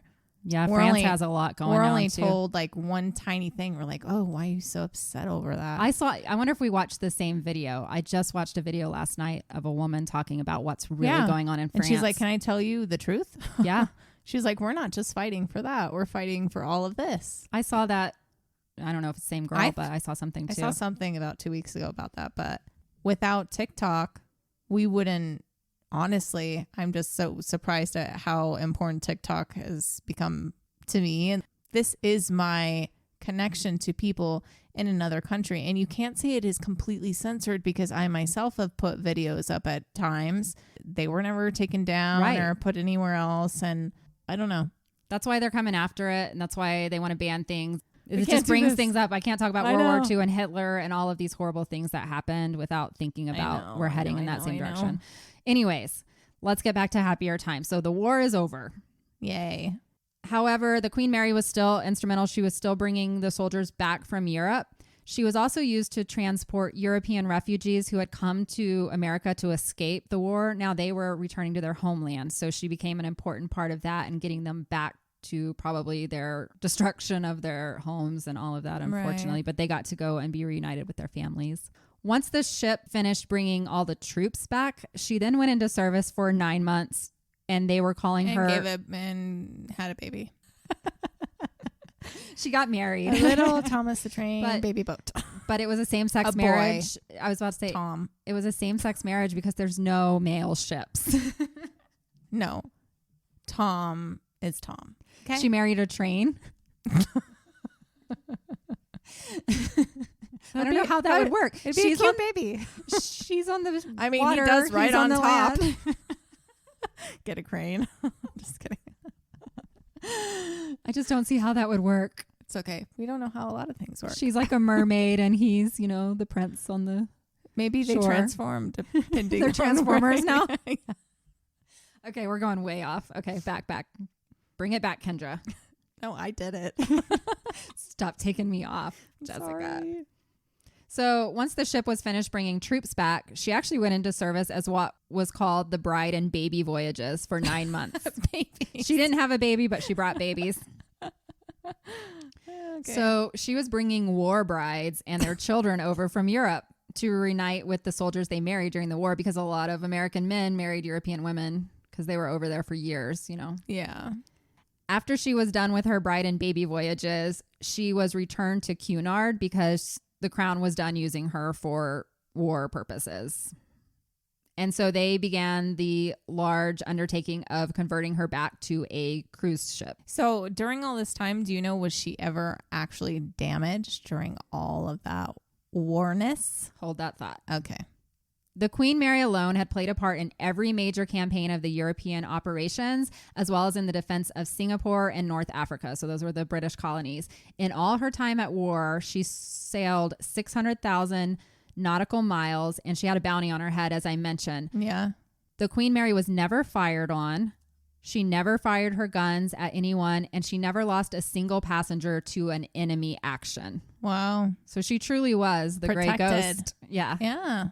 So with the war service over, the Queen Mary was free to resume her career as the premier sailing ship of the North Atlantic. But with 6.5 years of war, and she had no real downtime for repairs, and she was in constant hard sailing mode, it had really taken a toll on the ship. She had to go through a complete renovation to be ready for service again. And they began that only 10 days after she arrived back in England. Wow. She doesn't even get to take a rest. She doesn't even get a break. She's a working lady. Actually, she does get to take she's having a spa month. No, she's getting her insides ripped out. You're right. It's more like surgery. Exactly. So thousands of workers labored day and night to remove the scars left by her wartime duties, and it took over 10 months to complete, with the first cruise scheduled for July 31st, 1947. All of the crew quarters were updated and improved, as well as the passenger cabins. They were reconfigured to actually be larger staterooms for those staying in first and second class. Cunard brought back their world-known commitment for service. The passengers would get the 3 gourmet meals served every day, and they had 3 large dining rooms for each class. They even added a printing press on board at this time to produce these lovely custom menus every day. Oh. They really focused on the food. Yeah. One thing that set the Queen Mary apart was the fact that any passenger could order a special meal, and somehow the chef would find the ingredients and prepare the dish to the exact order of the guest. Wow. So that's something that's on cruise ships today. Really? If you go on like there's 24/7 room service, you can get whatever you want. So they were kind of ahead of their times, I guess. How do they keep certain things fresh? Yeah, what if you order like some fruit that they just don't have? That's what I'm saying. I don't know. They said they could do it. Okay. So they also added something called the Veranda Grill, which was an exclusive dining area for the more affluent passengers. And it carried its own menu and allowed guests a more intimate dining experience. Once dinner was over, the Veranda Grill would transform into a dancing venue. And that's where the rich and famous could be seen and admired by everyone. Yeah. Have fun. Elizabeth Taylor was one of the most famous actresses of the time. And she actually was aboard the Queen Mary. And I have a cool picture of her. And there was many other famous celebrities of the time that were sailing now that the war was over and everybody was back to feeling good. Right. However, by 1958, the Boeing 707 jetliners began regular service across the North Atlantic routes. At this point, 68% of passengers that would normally take the cruise liner began flying instead. It was much faster. Yeah. You didn't have to spend 5 days. By 1965, that number had reached 95%. So 95% of who would have usually been on the Queen Mary is now taking the transatlantic flights. Right. It's no longer about the experience. It's now about how do I get there quick. Yep, exactly. So by 1961, when the Queen Mary docked in England, while she had a guest capacity of over 2,000, there were only 437 passengers aboard. Oh. So Cunard was struggling, and they were scrambling for ways to attract more customers to travel, and so they began to expand their itineraries. They began sailing to the Canary Islands and back, and then they planned to begin trips to the Bahamas as well. Well, here's the problem. The ship had no air conditioning. Oh. They also did not have any above deck pools. So most people they would take cruise liners that would have that. They just had these below deck pools. Right. So it made for some pretty uncomfortable passengers, and they had to discontinue those cruises after a short time because they were getting bad reviews. Yeah. And also people's attitudes had began to change in regards to what luxury liner travel was used for, as you just mentioned. So cruising had become more popular. The new way of sailing was you got on the boat for vacation rather than to get on the boat to get somewhere. Right. And the Queen Mary was built to just get you somewhere. Right. Whereas all these other cruises. Yeah. So all these other cruises are coming with fun, like more amenities, shows on board, things like that the Queen Mary just didn't have. Right. It continued to decline. And by the end of 1966, it was common for the Queen Mary to arrive in port with more crew members than passengers. Mm-hmm. Not looking good for her. Mm-hmm. So in May of 1967, the crew on board the ship received notice that their ship was to be retired. Cunard figured that their scrap value of the ship would be around $2 million, but they hoped to get more by putting it up for a bid. They didn't want to scrap it. They just wanted to see other ideas out there on how the ship could be used. Yeah, maybe that makes me sad. I know. Because She's been through so much. I'm glad that Cunard was like, you know what? We could make $2 million scrapping it, but let's see if we could make more money doing something that preserves her. Or just looking into something else. Yeah. Yeah. So some of the ideas that were floated and bid on at the time, one company wanted to take the Queen Mary and her sister ship, the Queen Elizabeth, weld them together and create the world's largest catamaran. Oh, wow. That would have been weird. Yeah. Another idea was to permanently dock the ship to be used for housing London's homeless population. Oh, wow. I mean, it's a good Who's idea. Who's going to pay for it, though, right? Yet another idea was to sink her in the Bahamas and use her as a fish hatchery. I mean, it's clever. Yeah. I like that they're trying to use her for helpful things. In the end, the city of Long Beach came in with a winning bid of $3.5 million, and their plan was to permanently dock her as a floating maritime museum and hotel. That's awesome, though. Yeah, which is kind of what happened. Yeah. So as part of the terms of the agreement, It did, yeah. But there was a lot of struggles we're going to go into. Okay. It hasn't all been smooth sailing, and it's still not today, unfortunately. Well, it's not sailing. Well, you're right. Smooth docking. As part of the terms of the agreement, Long Beach had the option to either sell tickets on the cruise for the final voyage, or they would have to pay Cunard to deliver the ship to them in Long Beach. Yeah. Unfortunately, the ship was too large to fit through the Panama Canal. And so she had to travel all the way around Cape Horn, cross the equator twice, and sail between ports in the tropics, all without AC. So it wouldn't be a pleasure cruise for anyone. So it was just the captain. I'm just kidding. Cunard tried to dissuade the Americans. He said, you don't want to do that. You don't want to put people on the ship. Yeah. But Long Beach was like, we don't want to pay the money to have it transported. So they found this kind of fly-by-night travel agency company to arrange or make arrangements for people to ride the final voyage. And they marketed it that way. Yeah. And people went for it. With a lot of ice. We're going to talk about it. Okay. After 31 years in service, she had crossed the Atlantic 1,001 times. She traveled 3.8 million nautical miles, and she carried over 2.1 million passengers. Wow. She sat out on her final voyage, and it was on October 31st, 1967. Wow. Halloween cruise. You know, it's crazy because we think about history. Mm-hmm. Wow, she had such a part. She's during a time when she was literally in her own era. Yeah. There weren't really cruise ships to begin with in this way. And it only lasted a little while. And then she was part of the war. She was the gray ghost. I mean, there was only one true time for that. And it was her. Yeah. And the Titanic got a movie. Right. Yeah, I don't think there's any movies about her. It did sink. So yeah, but maybe if she had sunk. I mean, we always like the tragedy of things to be in there. So as she pulled out of England for the last time, there was a huge crowd there wishing her well. They had the Royal Marine Band came in and played Auld Lang Syne. Mm. On board for this final trek, which probably became the cruise from hell, were 1,040 passengers and 860 crew members. So they got a good amount for this last one. Yeah, hopefully they got a discount. Don't eat the shrimp.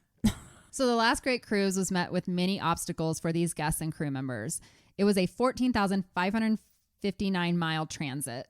To conserve fuel costs, they decided to only use 2 of their 4 engines. So this means the boat's speed was brought down significantly and caused the cruise to stretch out even longer. With no air conditioning. So in total, it would take them 39 days for the full trip from England. Not 40 days and 40 nights. No. Okay. Not quite. 39 days doesn't have the same ring to it. No. So yeah. Like, we did more. Calm down. Stop complaining. As they traveled into the tropical areas, the heat on the ship became unbearable. The guests were sweltering with only small fans to help cool them down. They said the public areas were even worse. Diners would leave meals quickly as the heat from all the people gathered in one area was just too much. Yuck. The crews working below decks and behind the scenes were even worse off.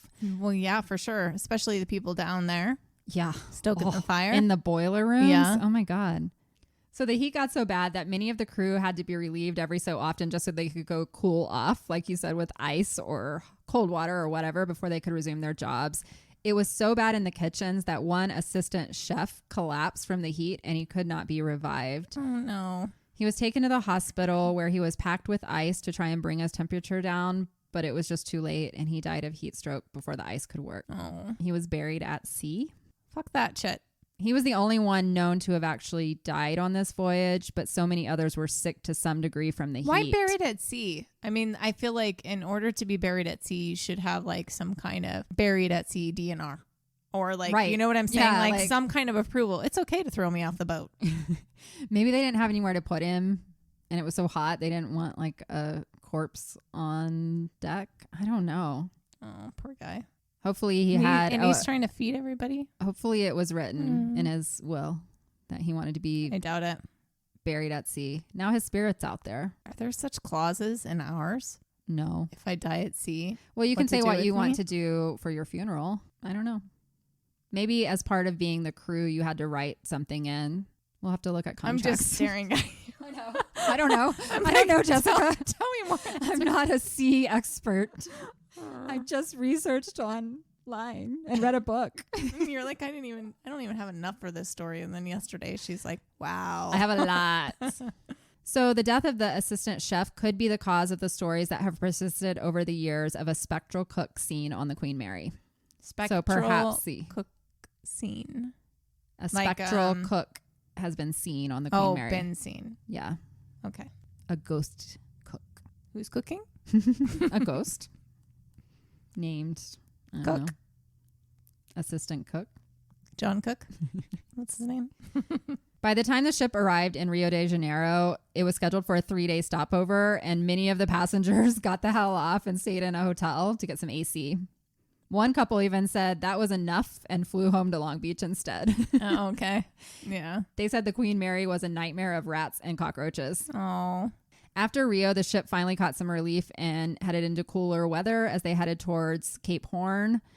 They stopped and picked up the mayor of Long Beach in Chile because he wanted to ride with it for whatever. I don't know. Why was he in Chile? I don't know. But he's just rich. He's traveling. In Acapulco, they stopped to let the press on board because this was a big deal for this boat. It had never gone this far west before. And they know it's history. Yes, exactly. I want to see it. Unfortunately, the press got on board and they were back in warmer weather at this time. And the only cabins they had available for the 60 reporters were way below deck in C and D. So the press was not very kind, and they sent word that passengers were complaining about shoddy service. It's okay. They were about to dock it. Right. They don't give a shit. It was poor food and intolerable heat. Good thing that they were getting out of the cruising business. The whole point was to bring it back up that way. One reporter from England used a headline that said, "The Queen that died of shame." Dude, you're dying of shame. Here's did a lot. Shut up. Cunard told them not to put people on the boat. Yeah. Long Beach was being kind of cheap. Yeah. And they just gave these poor people. We got to pay our way. And all these people are like, well, I'll pay. 39 days of hell is what they paid for. Regardless of the trials endured on this last voyage, California was eager for her to come in, and they were there to greet her with aircraft flying over. They rained fresh chrysanthemums and carnations onto her deck. That's pretty. That's sweet. Yeah. And there was a plane that was skywriting, and it said, "Hail the Queen," as she pulled into the harbor on December 9th, 1960. Oh my God, did you hear that? Does she think she's the queen? Oh my God, Siri thinks she's the queen. So the Queen Mary was tied. She's still talking. You want to ask her a question? I don't need you right now, Siri. Thank you. Go away. On December 9th, 1967, the Queen Mary was tied to the dock in Long Beach, where she has remained till this day. Queen Mary was the ship that saw the world change. She carried the rich and famous, and she helped defeat the Axis powers in World War II. But she had now sailed her last mile. Wow, she's so awesome compared to literally anything I thought. I know. I thought it was really interesting when I started reading. I had no perspective whatsoever. I just remember seeing her in Long Beach, and I'm like, wow. You know? She's an impressive looking ship. I never knew her story. Yeah. Yeah. So the conversion of the Queen Mary from an ocean liner to a tourist attraction was quite the undertaking. Yeah. All of the remaining fuel needed to be removed, and then they had to take out any loose flammable material and get the ship ready to be what they call dry docked. Yeah, you don't even think about that. It's like, wow, get all the flammable stuff off of there. Because they had to meet building codes now. So basically they needed to turn a ship into a building, especially if they want to make it a hotel. Right. So they sandblasted it, they sealed it, they repainted it. Her engine room was removed as well as her boiler and generator rooms. They said an estimated 320 tons of paint were removed from the ship. Lead? I don't know. You warned me earlier. I don't know, but it said they took 320 tons of paint and it raised her up by a full 1.5 inches because it was so much weight taken off. Well, I mean, if you think about it, they had to repaint her for the Gray Ghost. Yeah. And they just painted over. Yes. So they probably just scraped her all the way down. And it's a heavy paint that they use. It's a big ass boat. Yeah. So, and it's supposed to protect, it's like a yacht paint, probably like something pretty heavy. That makes sense. Yeah. So the interiors of the ship were completely gutted in a way. This kind of makes me sad. So it underwent so many changes that it is not even recognizable today as what it would have been when it was in its luxury liner days. Oh, darn. All of the decks below the R deck, which is, they use R now as restaurant when you go there, but anything below that was completely gutted to make room for a museum that they were putting into the Queen Mary. The R deck itself was changed by dividing. That was where all the dining halls were before, or the dining rooms. The very beautiful Art Deco dining rooms were all converted into banquet halls. You know what's interesting is when they make these decisions, though, they don't know it's going to be a hit. No. They're just trying to repurpose something. Yeah. That was otherwise croaking or and whatnot. To me, I think, because I'm going to go through more changes they made, and I don't really agree with it because I'm like, it probably would have been a better tourist attraction if it was set up and recreated just like going and getting on one of these luxury liners. Like a lot of us can be obsessed with like the Titanic idea. And for me, like if I want to go stay on the Queen Mary, I would want it to be like it was back in the 1930s. And they didn't do that. Yeah. And that bothers me. But anyways, let me keep going on what else they did. So the second class dining room was converted into kitchen space and an employee break room. Yeah. And then the third class dining room was completely taken over and given solely over to just storage. Oh. So the spa area and the second class swimming pool were removed completely. They did keep the first class swimming pool open for hotel guests, but it was later found to be in violation of safety standards. So it was eventually drained, and they haven't had a pool on the Queen Mary since. How so? Spikes sticking out? I think it was something to do with maybe material used around the pool wasn't anti-slip. It sounded like there was some, I'm trying to think what else they said. Doesn't matter. It doesn't matter. It wasn't safe. And they said, we'll just drain it instead of spending the money to make it safe. And now it's a flower garden. I don't know. No, now it's just a big empty, I don't know. I guess they probably covered over the pool so people don't just fall in. I mean, you would, maybe it's an unused room. Okay, moving on. Moving along. I need all answers. Kendra, come to me with better stuff. I'm like, I don't want to leave with so many questions in my brain. So the first class cinema was removed and turned into extra kitchen space, and the first class lounge and smoking rooms were converted to more banquet halls. And more smoking rooms. The second class smoking room became a wedding chapel and administrative offices. I don't know. This just makes me sad because it had all these like cool areas that were only on board these luxury liners. Mm-hmm. And now it's just a building like any other hotel out there with some like cheesy banquet halls. So going back to what I said in the beginning, I don't get to go experience a docked Titanic. No. Rawr. So the Debonair Observation Bar, which I have a beautiful picture of this in its heyday, it was redone in a Western motif. Oh, goodness. I know. Oh, my gosh. Leave it in the West. Who brought these plans? Oh, I my gosh. know. And then the elegant veranda grill where all the famous people used to dance at night, it was gutted and made into a fast food venue. In and out? Wendy's. No. It's actually not even a brand name fast food. It's one of those ones that just has shitty burgers and fries and you pay $25 for. No MSG. Oh, it's got all the MSG. All of the smaller rooms like the library and music room were converted into retail space, and the sun deck was also converted to retail and concessions. So nothing's the same. No.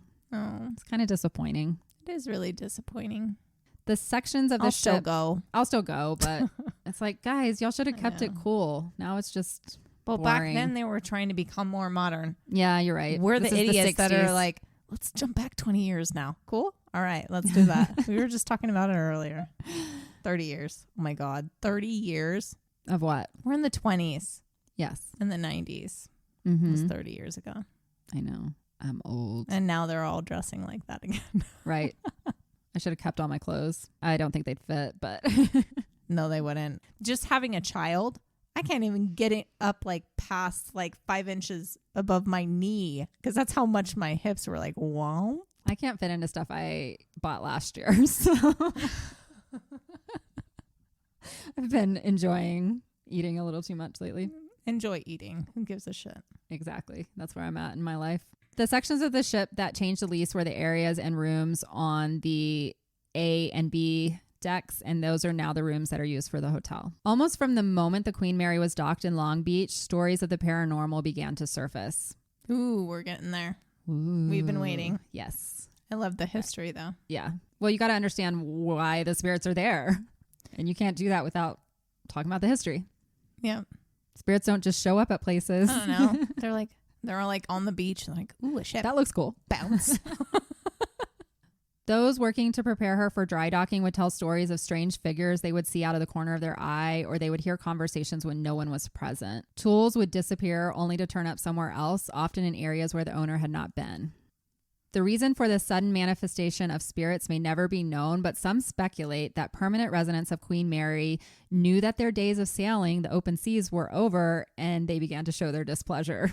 Oh. I mean, think about it. And now they're just sitting in Long Beach, California, and they're like, this is not what I signed up for. No.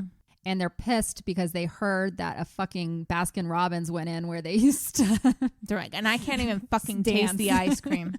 Anyways, others theorize that the displeasure comes from the destruction of the ship, what I just said, turning it from a distinguished ocean liner to a tourist attraction. Aww. Whatever the case, the spirits came forward at this time to let everyone know they're here and they're here to stay.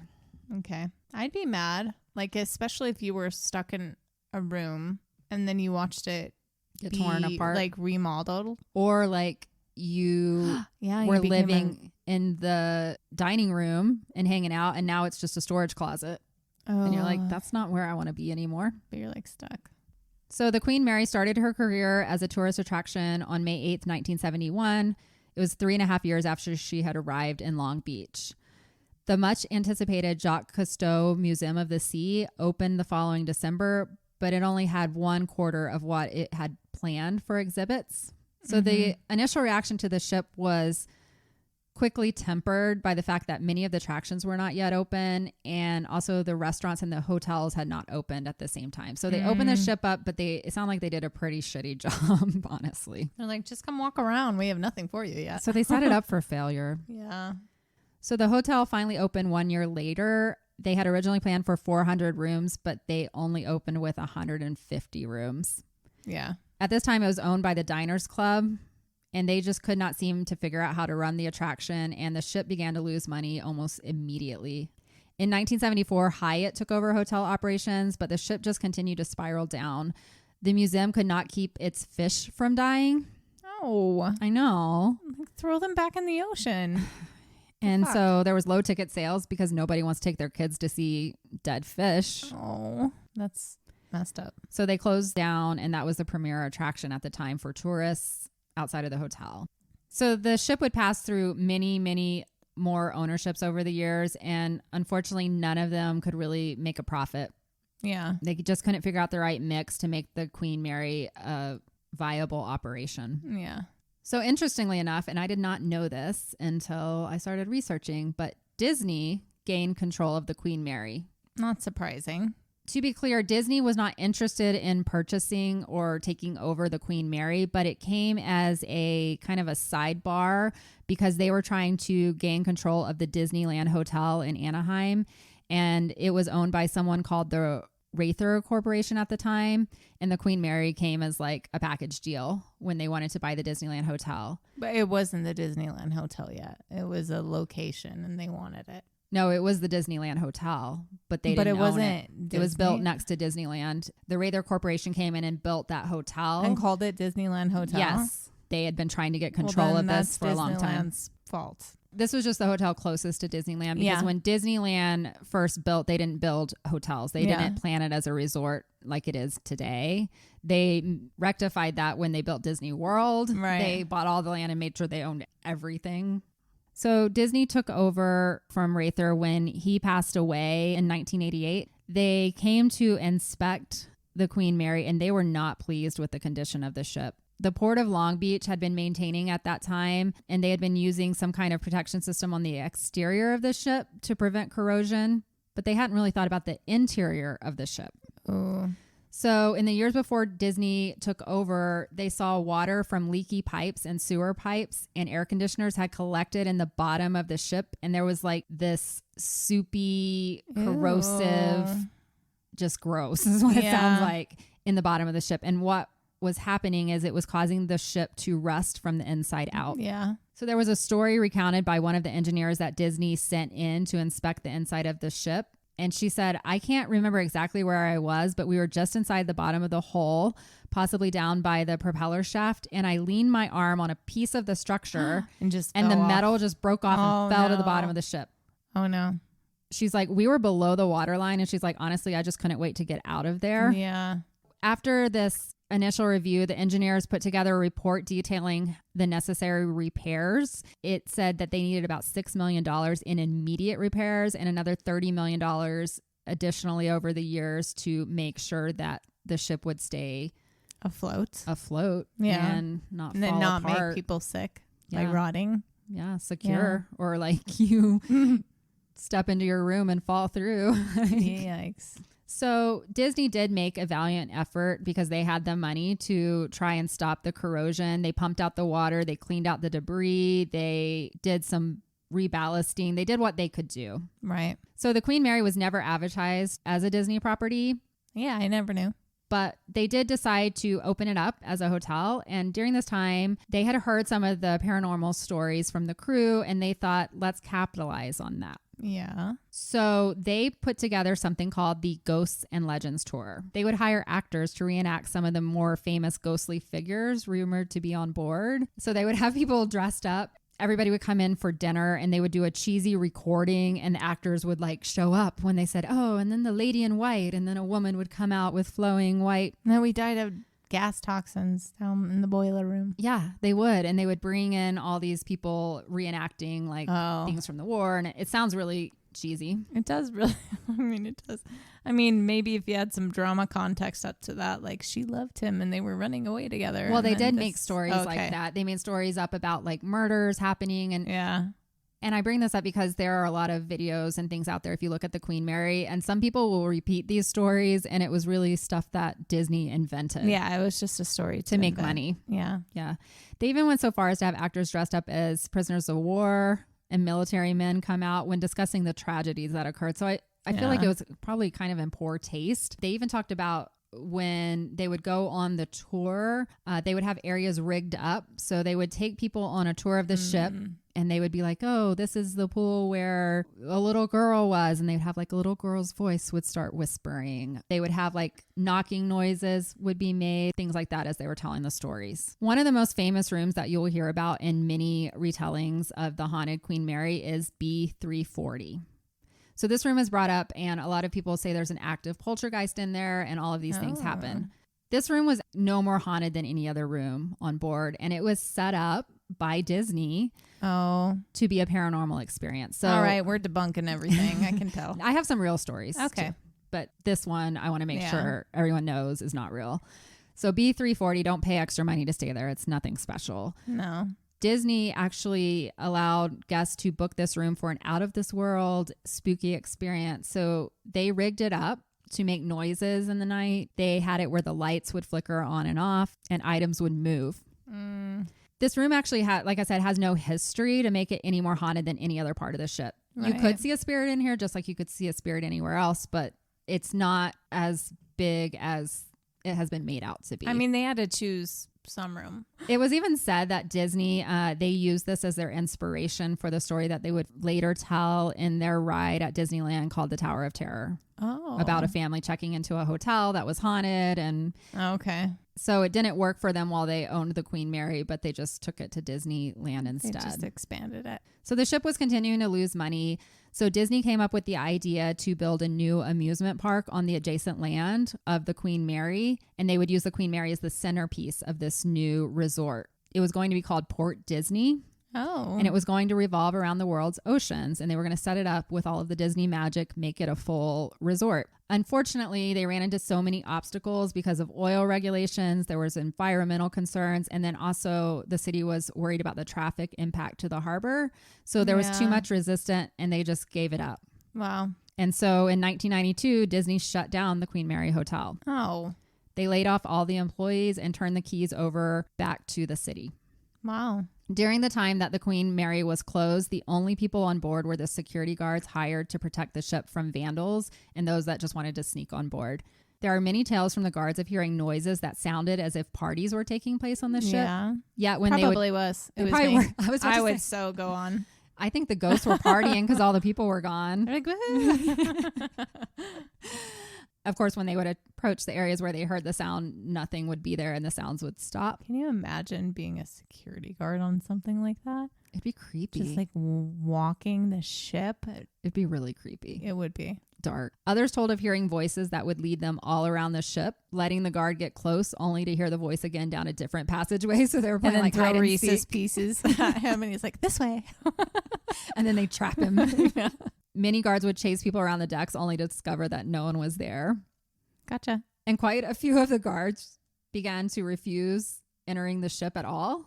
And they would only just take stand watch. outside. Yeah, that's exactly. They're like, I'll watch the outside deck. I'm not going inside. I'll let you know. That's a creepy fucking ship. Yeah. So the Queen Mary traveled the world's oceans for 31 years. And in that time, she went through disasters. She sailed through storms, everything. Like she went through all of it. She became a part of the history herself. Yeah. Unfortunately, with that, death was a constant companion for the luxury liner. She caused hundreds of fatalities when she struck the Curacao. Yeah. And there were deaths of countless German and Italian POWs because while they were transporting them, they weren't in the best of conditions. And we know that a lot of them succumbed. Right. And even natural causes, people would just, pass away. There was talk of suicide and even some other kinds of accidents, perhaps murder that has occurred on board over these 31 years. So all of this death on the stateliest ship afloat adds up to one thing. It's definitely haunted. Yeah, I would argue it's completely haunted. Yeah. And it is known as the most haunted ship in the world. Yeah. Other than those below. Yes. So many people may have heard of some of the more famous spirits that wander the ship, such as the Lady in White. There's always a lady in white. A lady in white. But few really know to what extent the ship is haunted. The late psychic Peter James, who I mentioned at the beginning, believed there were 600 spirits on board and possibly more that have yet to be discovered. Over the years, many paranormal investigations have taken place on the ship, and the amount of evidence that they've brought is pretty large. It's not something that you could completely debunk. And I will post some pictures of things that they found. Yeah. There's a lot of EVP recordings. Like, there's some really solid evidence for the hauntings on the Queen Mary. Why is it never like the lady in purple? Maybe they didn't wear purple back in the days. It's either white or black. No. It's the ghostly uniform. They give you a white dress. That's it. No. So Peter James served as the resident psychic aboard the ship, and he was given free rein to investigate over the years until his death in 2007. He is said to have interacted with around 150 ghosts in the 20 years he spent on board the ship. He is a controversial person in the paranormal community. He has made money over the years with his investigations, and he started the TV show called Sightings years ago. Who cares if people make money? I know.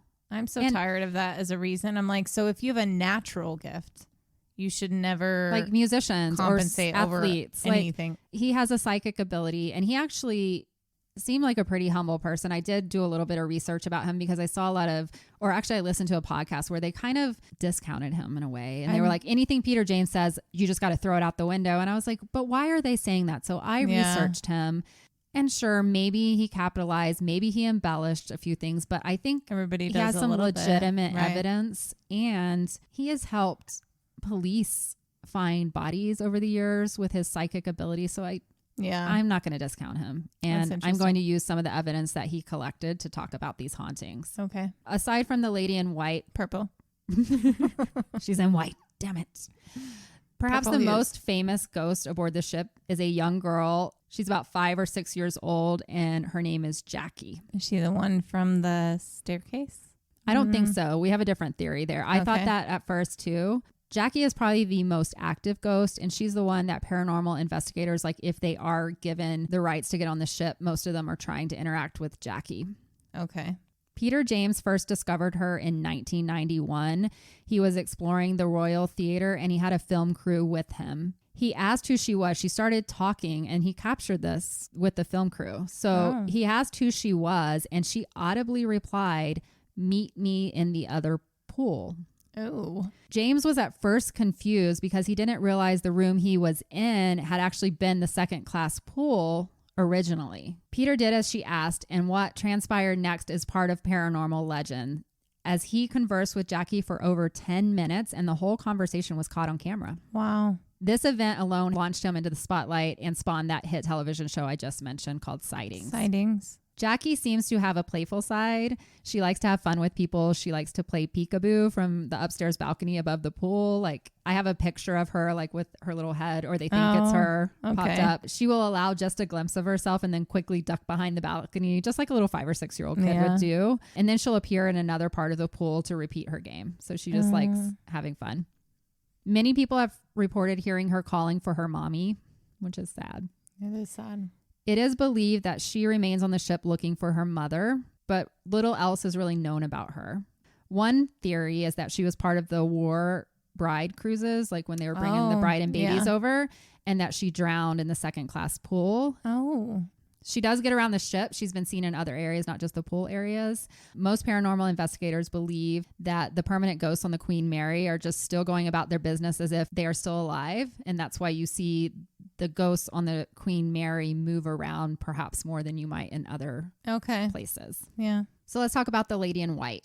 So this beautiful young woman has been seen most often dancing around in the Queen's salon. So that's one of the banquet halls now. It was the main lounge when Queen Mary was an ocean liner. So it makes sense that she would be dancing around. They said to like unheard music. It's like she's in her own little world. Mm-hmm. And that was where the rich and the famous would gather to dance every night. And she's, I guess, stuck in that.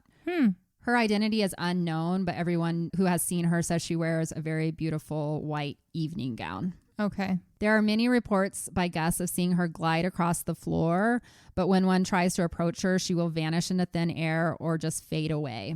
She's also been spotted in and around the hotel lobby, as well as moving up and down the staircase nearby.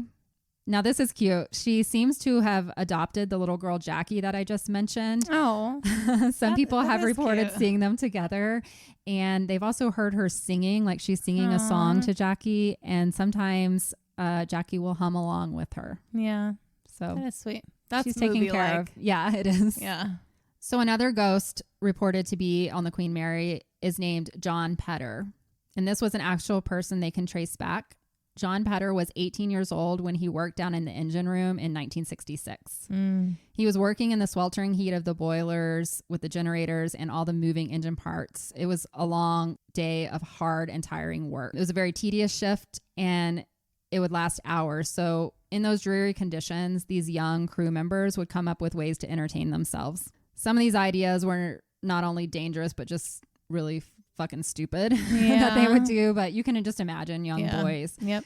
So here's what happened. Periodically, the captain would call for watertight door drills. So when this occurred, an alarm would sound, and the crew would only have like a brief time to get to their stations, or they would be caught in an area. So it was like a safety procedure. Oh, the like doors the are going doors to come down shutting. because the ship is about to be flooded. You need to get out, right? Essentially. Oh no, he went under one. Kendra. So stop guessing. I've seen enough of those things. I don't want to think about it, but yeah, something like Dang that. it. The doors were not that slow, but the men began to test their manhood by playing a game of chicken. And so they would run through the doors at the very last second to see who was like the bravest who could wait the longest. God. And unfortunately, John Petter was trying to win the game and prove himself, and he did lose his life. He was crushed by watertight door number 13. John Petter is known to haunt the area in the shaft alley by door 13, and he's become famous for his aloofness towards men and his forwardness towards women. I mean, he's an 18-year-old boy. It makes sense. Yeah. He seems to prefer the company of the ladies and likes to stroke their hair and tickle their ears. Oh. Some have even reported feeling his breath on their cheeks. Okay. Maybe he's trying to kiss them. We know the ghosts of the Stanley like to do this too. He's probably just breathing. He's just right there. Yeah. He's just admiring their beauty. He's like, I was cut in half. I don't even have my upstanding member anymore. Can't do anything but breathe on you. Many people have reported seeing shadows dart from the hallway as they approach and then quickly disappear between the machinery as if they're trying to duck and hide. Those walking near door 13 also report cries or strange audible moans and the sound of a man speaking in whispers. What's scary about that is it could be at any time of her 31 years. It's a long history. It's a long history of people that were down there in the heat, dealing with God knows what. And these could be multiple ghosts. You know, they just know John Petter that one is documented that he was crushed and died right there. So they assume, but it could be, I'm sure there were other. And we brought up the buried at sea and whatnot. Yes. So how many of them actually passed away in the harsh conditions of being down there and were just tossed away because maybe they had no family. Right. And that was their one job. And they're like, well, I'll ride a cruise ship and do this job. And it makes sense to me. Like when you talk about like the haunted hotels, like the Stanley, they only had so many guests, but this ship had so many people. Thousands in some upon crazy thousands, conditions. And at one point, 16,000 at one time. Right. So it makes sense that it's very haunted. Yes. So there are two lesser known spirits that are reported to inhabit the first class swimming pool alongside Jackie. They appear to be soldiers who may have perished together during the ship's gray ghost era. It's believed these two men were victims of heat stroke, like we were just talking about. And they went in the pool? Or wait, no, maybe did they stop that? They didn't have the pool for the soldiers. They had filled it in. Yeah. Okay. So they couldn't even go cool off there. I know, that's what I was. They were probably just crammed in the pool area, like with hammocks and things. So these two men, they've called them Jack and Terrence. They don't really know what their names are, but that's what they refer to them as. They always manifest together. So it seems that they were friends and they most likely died maybe at the same time or around the same time. Right. Many people report hearing their names audibly. Oh, I guess they do say their names. That's why they're called Jack and Terrence. Yeah. I should have read this better. So many people report hearing their names audibly as if they are trying to let us know that they are still here. And some believe it might be a cry for help. They are usually accompanied by an intense heat. So people report feeling heat, which is why they think it may be heat stroke. Like they're trying to signal. I'd be so miserable. I'd be so miserable. It'd be a really bad way to die. They do seem to be a bit playful with guests. Guests report having their clothes tugged as a way to get their attention. Like the ghost is grabbing their shirt or their pants and like, hey, look at me. Like Stanley. They're saying that there's no way for them to know, but the author of the book I read said he's hopeful one day they can identify who these two men are so their history can be fully known. And maybe they'll get to move on. Maybe. That's why they're there. Someone needs to come in with some superpowers. Yeah. So the other ghost, I mentioned him originally. This was one of the two guys who died during the construction. His name was John Henry. Yeah. So I'm just going to give a little bit more, but he is one of the well-known ghosts of the story too. He also seems to like the ladies and he kind of shuns the guys as well. So many women who explore the green room reports having their hair stroked. Their cheeks would be brushed by unseen hands. And sometimes he even likes to pinch their butts. Wow. Okay. Men, on the other hand, have reported being shoved and tugged until they leave the area. He's like, your wife can come in, but you got to go. Yeah. This was kind of creepy. So inside the green room itself, there's a square hole in the ceiling where people have seen glowing eyes, like looking down. And others have reported seeing the full head and face of John Henry looking down on them. I'm just looking up at the ceiling right now and I'm like, I don't want to see glowing eyes. How big was the square? I don't know. Give me information, Kendra. I don't have a picture. You should go there. Maybe he'll pinch your butt. Where was this? What room? It is in the green room. Okay. The boiler room area. He does seem to be stuck in this area of the ship. He's never been reported to be seen anywhere else. That's why he's pinching butts. He's like, ladies never come down here. Exactly. Get out of my way, dude. He's like excited when he sees a lady come in. So there is a restaurant on board the Queen Mary that is called Sir Winston's, named after Winston Churchill. Mm-hmm. This was at one time the crew quarters when the ship was in operation. It seems to be home to a spirit that they simply call the dude. Is he the dude that passed out while making people food? No. Oh. This guy is always seen in a top hat and tails. So he's believed to be a man that obviously was part of the upper class. And they think he manifests in Sir Winston's because he appreciates upscale dining and wants to like relive that part of his life. Winston killed him. But I don't think Winston Churchill killed anyone. The dude. I don't think Winston Churchill killed anyone. You don't know. Other than the thousands of soldiers in D-Day. Hey now. And apparently he still haunts the ship too, as we talked about earlier. So the dude, he seems to prefer the bar area of the restaurant. And there are many reports of this gentleman approaching guests from behind, clearing his throat until he is noticed. And then when they turn around to see who's behind them, he likes to vanish. Oh. Other times he, instead of vanishing, he will just turn and pass from view through the wall that leads into the men's restroom next door. It's thought that he comes to the Sir Winston's restaurant because he likes to admire the crowd and takes pleasure in watching everyone have fun, because that's probably the most lively part of the ship. Okay. The operation has never threatened anyone. And most of the ghosts, I don't think I saw, there's maybe one ghost on here that has a darker energy to it. It seems most of them are pretty friendly. Okay. It's probably because the Queen Mary was a mixture of both like travel and military. Because I've heard that other ships, not so much when it's just men. Like it can be some very... It can be pretty dark. Yeah. So he also will manifest in one of the banquet rooms. So this once again goes to why they think he just shows up where people are having fun, because he's, you know, he's in his top hat and tails. He's ready to party. Maybe he was in love with the lady in white and she was a singer dancing. Yeah, they never show up together. So maybe he's looking for her. That might be it. And she's dancing away. She's dancing away. She wasn't interested. She's like, hey, little girl. So another ghost I want to talk about is Captain Treasure Jones. What a name. He was meant to be a ship captain. Treasure Jones, he was actually born into a life at sea. He joined Gould Steamship Company at the age of 16. He worked his way up on many great ships and finally became the captain of the Queen Mary in December of 1965. Wow. He would be the captain for 2 years, and he was actually the one that delivered her to Long Beach in 1967. Oh, wow. He retired from his sea life right after delivering the boat there, and he spent the rest of his life on land. He passed away in 1993 at the age of 87, but it seems that Captain Jones was not ready to give up his charge of the Queen Mary. He's been seen and heard all over the ship, but the bridge seems to be his favorite place. There have been reports of him standing in the wheelhouse staring out the front windows as if he's looking on the horizon like he would have done back in the day, looking for the waves. He loved his cigars, and so the smell of smoke has been reported near his cabin where he used to reside, even though smoking is strictly forbidden on the Queen Mary today. He's also been seen in and around the pool area. Apparently that's where all the cool ghosts hang out.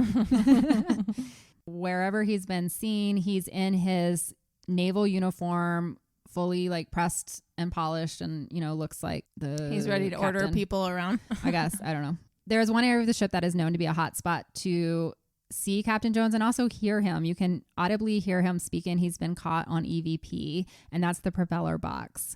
They don't really know why he would frequent that area. That's not a space that a captain would typically go to, but they speculate that he may be concerned about the great hole that is now cut out of the ship's front. Oh. Because they cut this big hole so that when they set up the Queen Mary to be a tourist attraction, they cut a big hole and put like glass over it so that when people come on, they can see the giant propellers that used to cruise the ship. I'm trying to think of the word. He's like, what's wrong with my ship? So they think he's just down there like, why is there a hole? We can't go anywhere with it like this. So he's been seen and heard there by many guests, but each time he's approached, he either fades from view or passes through a wall, basically. He actually passed away in England, but they think that his spirit may have come back to the Queen Mary because that was like the pinnacle of his career. Everything is so hard to explain and understand. I know. Every time I think about ghosts, I'm like, wait, do we die where we stay, or do we go where we want, or does something pull us somewhere, even across the world? Like, are there fractions of us in a million places? In all the places that were important to us. Are there fragments of our soul and our spirit in a million places? It could be. So let's talk about some of the darker ghosts. They're just called shadow people. Okay. So shadow people have been reported in all areas of the ship at all hours of the day and night. There are many theories on what the shadow people are. Some believe they could be interdimensional beings slipping between our dimension and theirs. Mm-hmm. Others think they're simply another form of ghost or spirit. There's also a theory that they are men in black that are somehow not fully cloaked as they enter our domain from theirs. So whichever one you want to believe, they have been all seen. of them. Oh no, I'm sorry. I haven't got to the most evil one. Some even believe they are demonic entities or even demons themselves. Yeah. I don't want to think that. Whatever they are, one thing is certain, that if you see a shadow person, you will have a hard time forgetting them. So everyone who sees a shadow person is going to be more frightened than they are by any other ghost on the Queen Mary. Yeah, especially if I go try and touch it. Oh, I actually have a picture of the shadow figure too. Okay. That someone caught. They appear in many forms. They may be tall or thin. They may be short and fat. And some others they said defy description. They're just normal people. I don't know. Shadowed. Or they're like distorted, like a demon-like creature, I think, instead of a person. Staticky. Some appear to be clothed in like trench coats. Others will be wearing business attire. Black. Answer my questions, Kendra. Stop asking questions.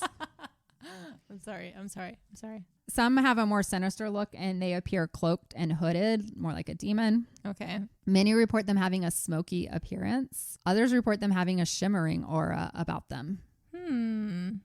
They are often seen as a person is walking down one of the ship's long hallways, and they may see like the figure further up, just standing and staring at them. These entities may vanish from view or just walk into walls. Each time one has been witnessed, the viewer is left with a feeling of foreboding. Well, maybe in these interdimensional places, they also need a hotel. And they just want to sleep for the night. And so they're told, go here, pretty open. And so they're just also in those rooms. So something else reported quite often on the Queen Mary are balls of light. So these are different than what is commonly referred to as orbs, or like, you know, a lot of hauntings, they show orbs in pictures that are caught on film. So these balls of light are different because they're actually seen on the Queen Mary, and they're visible to like while you're walking around, you see the light ball kind of floating, and they're reported to be anywhere from the size of a grape all the way up to the size of a softball. So it's not something that they just see because they took a picture and then they're like, oh, that must be a ghost. Right. They're physically seeing these little, I think of like Tinkerbell fairies or something. Yeah. And you can see that they have more of a like 3D appearance versus like the orbs that are typically shown. I'm going to look for a picture. I didn't see a picture of these, but I'm going to see if I can find one. More commonly with iPhones lately, green. Yeah. Orbs. Yes. I see those a lot. I think that's usually like a reflection or the sun. It's kind of annoying. It says that they seem to produce their own light and can be seen in total darkness. So once again, I think they're little fairies. I don't know. Or they're just souls. It's been theorized that they could be some form of ball lightning. If you've ever heard of that. I haven't heard of ball lightning. It's like a phenomenon where it's like basically static electricity collection. It's souls. Or it could be spirits of the crew members. Yeah. Wandering, they don't know where to go, but there's still an essence there. Some people believe that these lights are spirits of the Carousel, some of the men that were killed there, or perhaps even the German and Italian prisoners of war who died in the cargo holds. Can you capture them like fireflies and go put them somewhere else? I know, put them in a jar. See what comes out. Go take them somewhere pretty and get them off the fucking boat. That would be a good idea to try. It doesn't sound like anybody can capture them. They just see them. Okay, and then they we're disappear. going and I'm going to try. I'm bringing a jar. We're going to catch a ball of light. Yes. And say, what are you? I'm John, since everyone's named John on this boat. So let's talk about room B474. So we think this might have been what inspired Disney to build room 340. Okay. Room B474. Guests have told of many tales of ghostly occurrences happening in this cabin specifically, almost from the first day that the hotel opened. Here's what is believed to have happened. Sometime in 1959, on a voyage from England to New York City, there was a young couple who occupied the cabin with their 2 young daughters. Not much is known about them, but a tragic event did occur on that cruise that would shake the crew of the Queen Mary, and it left Cunard scrambling on how to keep it as quiet as possible. Oh. So this was a tragedy, and there's nothing documented about it. And the reason they think is because Cunard did not want it to be known that a murder occurred on the ship. That's not good for business. Of course not. So late one night, the father, in what they assume was a fit of depression, strangled his wife and 2 daughters while they were sleeping in bed. And then he went into the bathroom and shot himself in the head. Oh. So typical murder-suicide. Yeah. So the sound of the gunshot brought the master of arms from the Queen Mary, and he was the one who discovered the grisly scene when he entered the cabin. The incident was kept quiet, as I said, and the bodies were stored in the isolation ward until the ship docked in New York City and the family could be notified. That brings me to the isolation ward. I want to talk about that area next. Okay. It's been classified as a hotspot for paranormal activity. While the ship was in service, this area was part hospital and part disease control room. In the Queen Mary's early days, little was known about how infections or diseases spread. So whenever a passenger was found to be carrying any kind of contagious disease, they were placed here to isolate from the rest of the passengers. They would also put stowaways that they would find on the ship because that happened quite often, just like Jack from Titanic. Fake Jack. They would often put the stowaways in there, as well as anyone who seemed to be suffering from a mental disorder. So the stowaways had to be with the sick people? Yeah. And anyone who was having any kind of like mental breakdown, they would just throw them in the isolation chamber as well, or ward as well. Ugh. This is also where the POWs were taken when they became ill in transit. Makes sense that this would be a hot spot. A lot of suffering taking place in this one small area. Yeah. It'd be hard to believe it would not be haunted. Mm-hmm. Reports over the years include guests seeing ghostly doctors moving about, men and women lying down in bunks. So they actually have this set up to show what the isolation ward was like if you do a tour of the ship. And they have a glass partition that shows like the bunks, the medical bunks, and people have reported seeing people actually lying or ghosts lying in the bunks. Okay. They've seen nurses tending to unseen patients in the bunk room as well. Some believe that a nurse may have been one of the unfortunate few who lost her life in the ward, and she's now drawn back to the place where she died and is trying to help others. There have been tales of people hearing voices speaking in both German and Italian, which could be some of the prisoners. Right. Just beyond the isolation ward was one of the morgues that had been set up during World War II. That area is off limits for most of the year, but it becomes one of the mazes during the Queen Mary's Dark Harbor event in Halloween season. I don't know that I'd want to go into a maze that was the morgue. I'll do it. Many people have claimed they have seen real spirits mixed in with the actors hired to scare people during the show.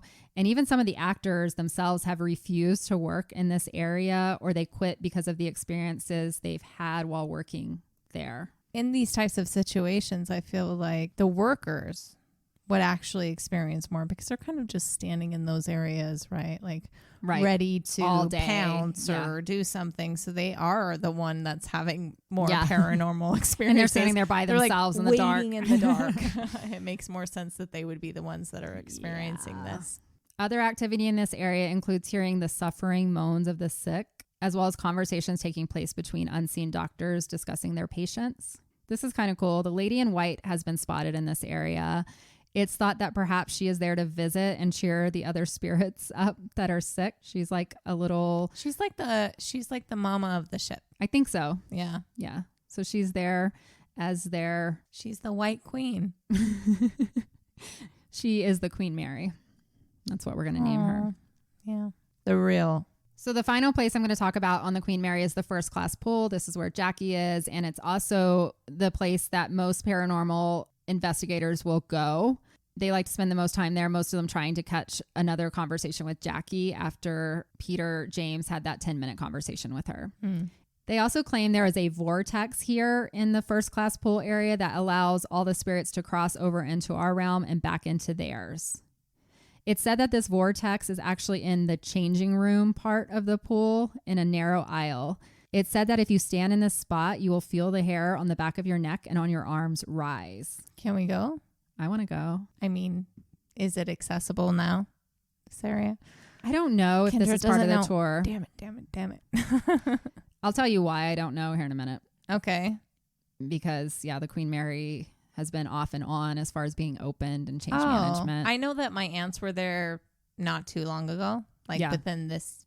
So they said you will feel your skin crawling if you're standing in this vortex area, and a lot of people report feeling dizzy. People have claimed that when they are near this spot, they get the feeling of being watched. Their adrenaline will start to pump uncontrollably. They will have a strong urge to flee the room. People who have investigated this area have reported hearing the whispers of a little girl and a British woman and seeing shadowy apparitions of a man who will watch the investigators intently before vanishing.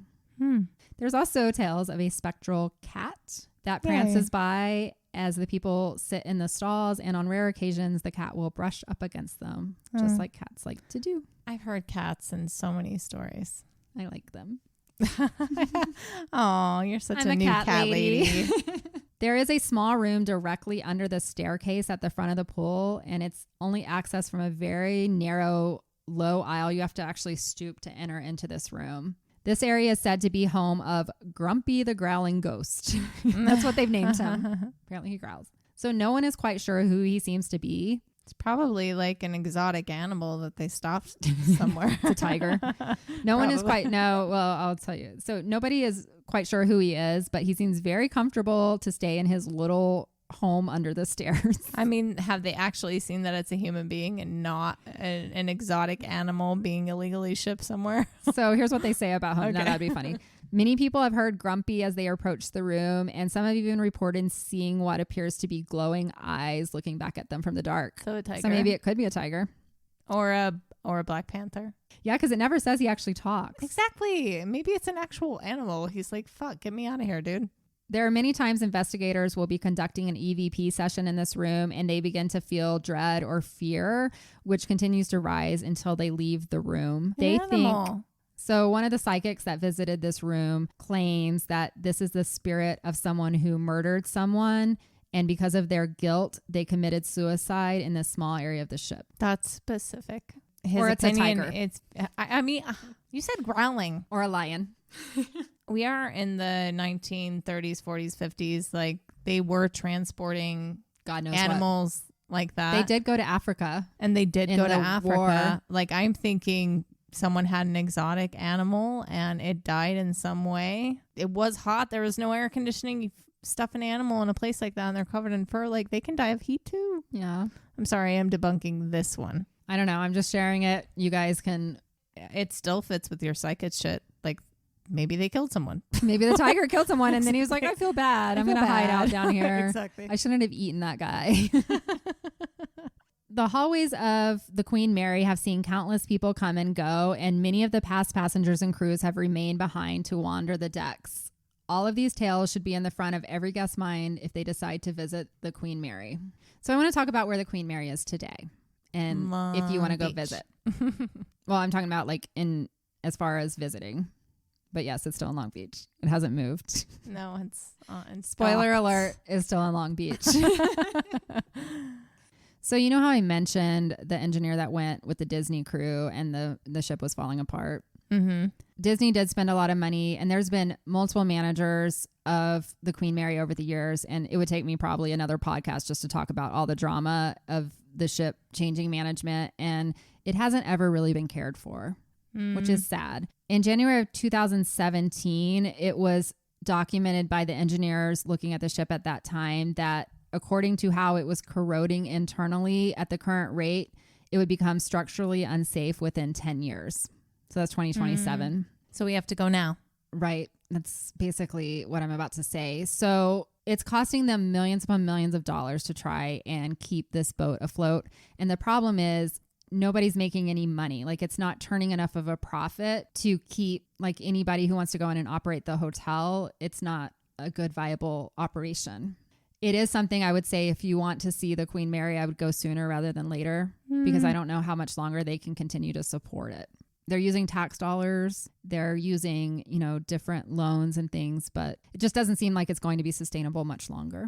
Okay, so then it's happening. So during COVID, they did shut the ship down. The company that was running it at that time filed for bankruptcy. And so it's in this whole mess right now. It is being run by the city. It did reopen. Actually, the hotel just reopened in April of 2023. So the hotel is open today. I looked online and rooms start around $149. The rooms are not recreated to look like they did back in the 1930s. They look like a standard hotel Vegas room. Trip to Queen Mary. Yeah, let's be supportive. So unfortunately, I don't have like a really happy story because I worry that the Queen Mary may not be here much longer. I know. Someone's going to step in. Right. Someone with money tries to do something. It's estimated that they need about $200 million to really fix it. Plenty of fucking billionaires. Jeff Bezos, to do get that. down there. It's not even that. There's plenty of people with that much money, and that's sick to say that I'm just like, and they wouldn't there's even, plenty of people, and they wouldn't but miss there it. is. Yeah. And it's going to be there.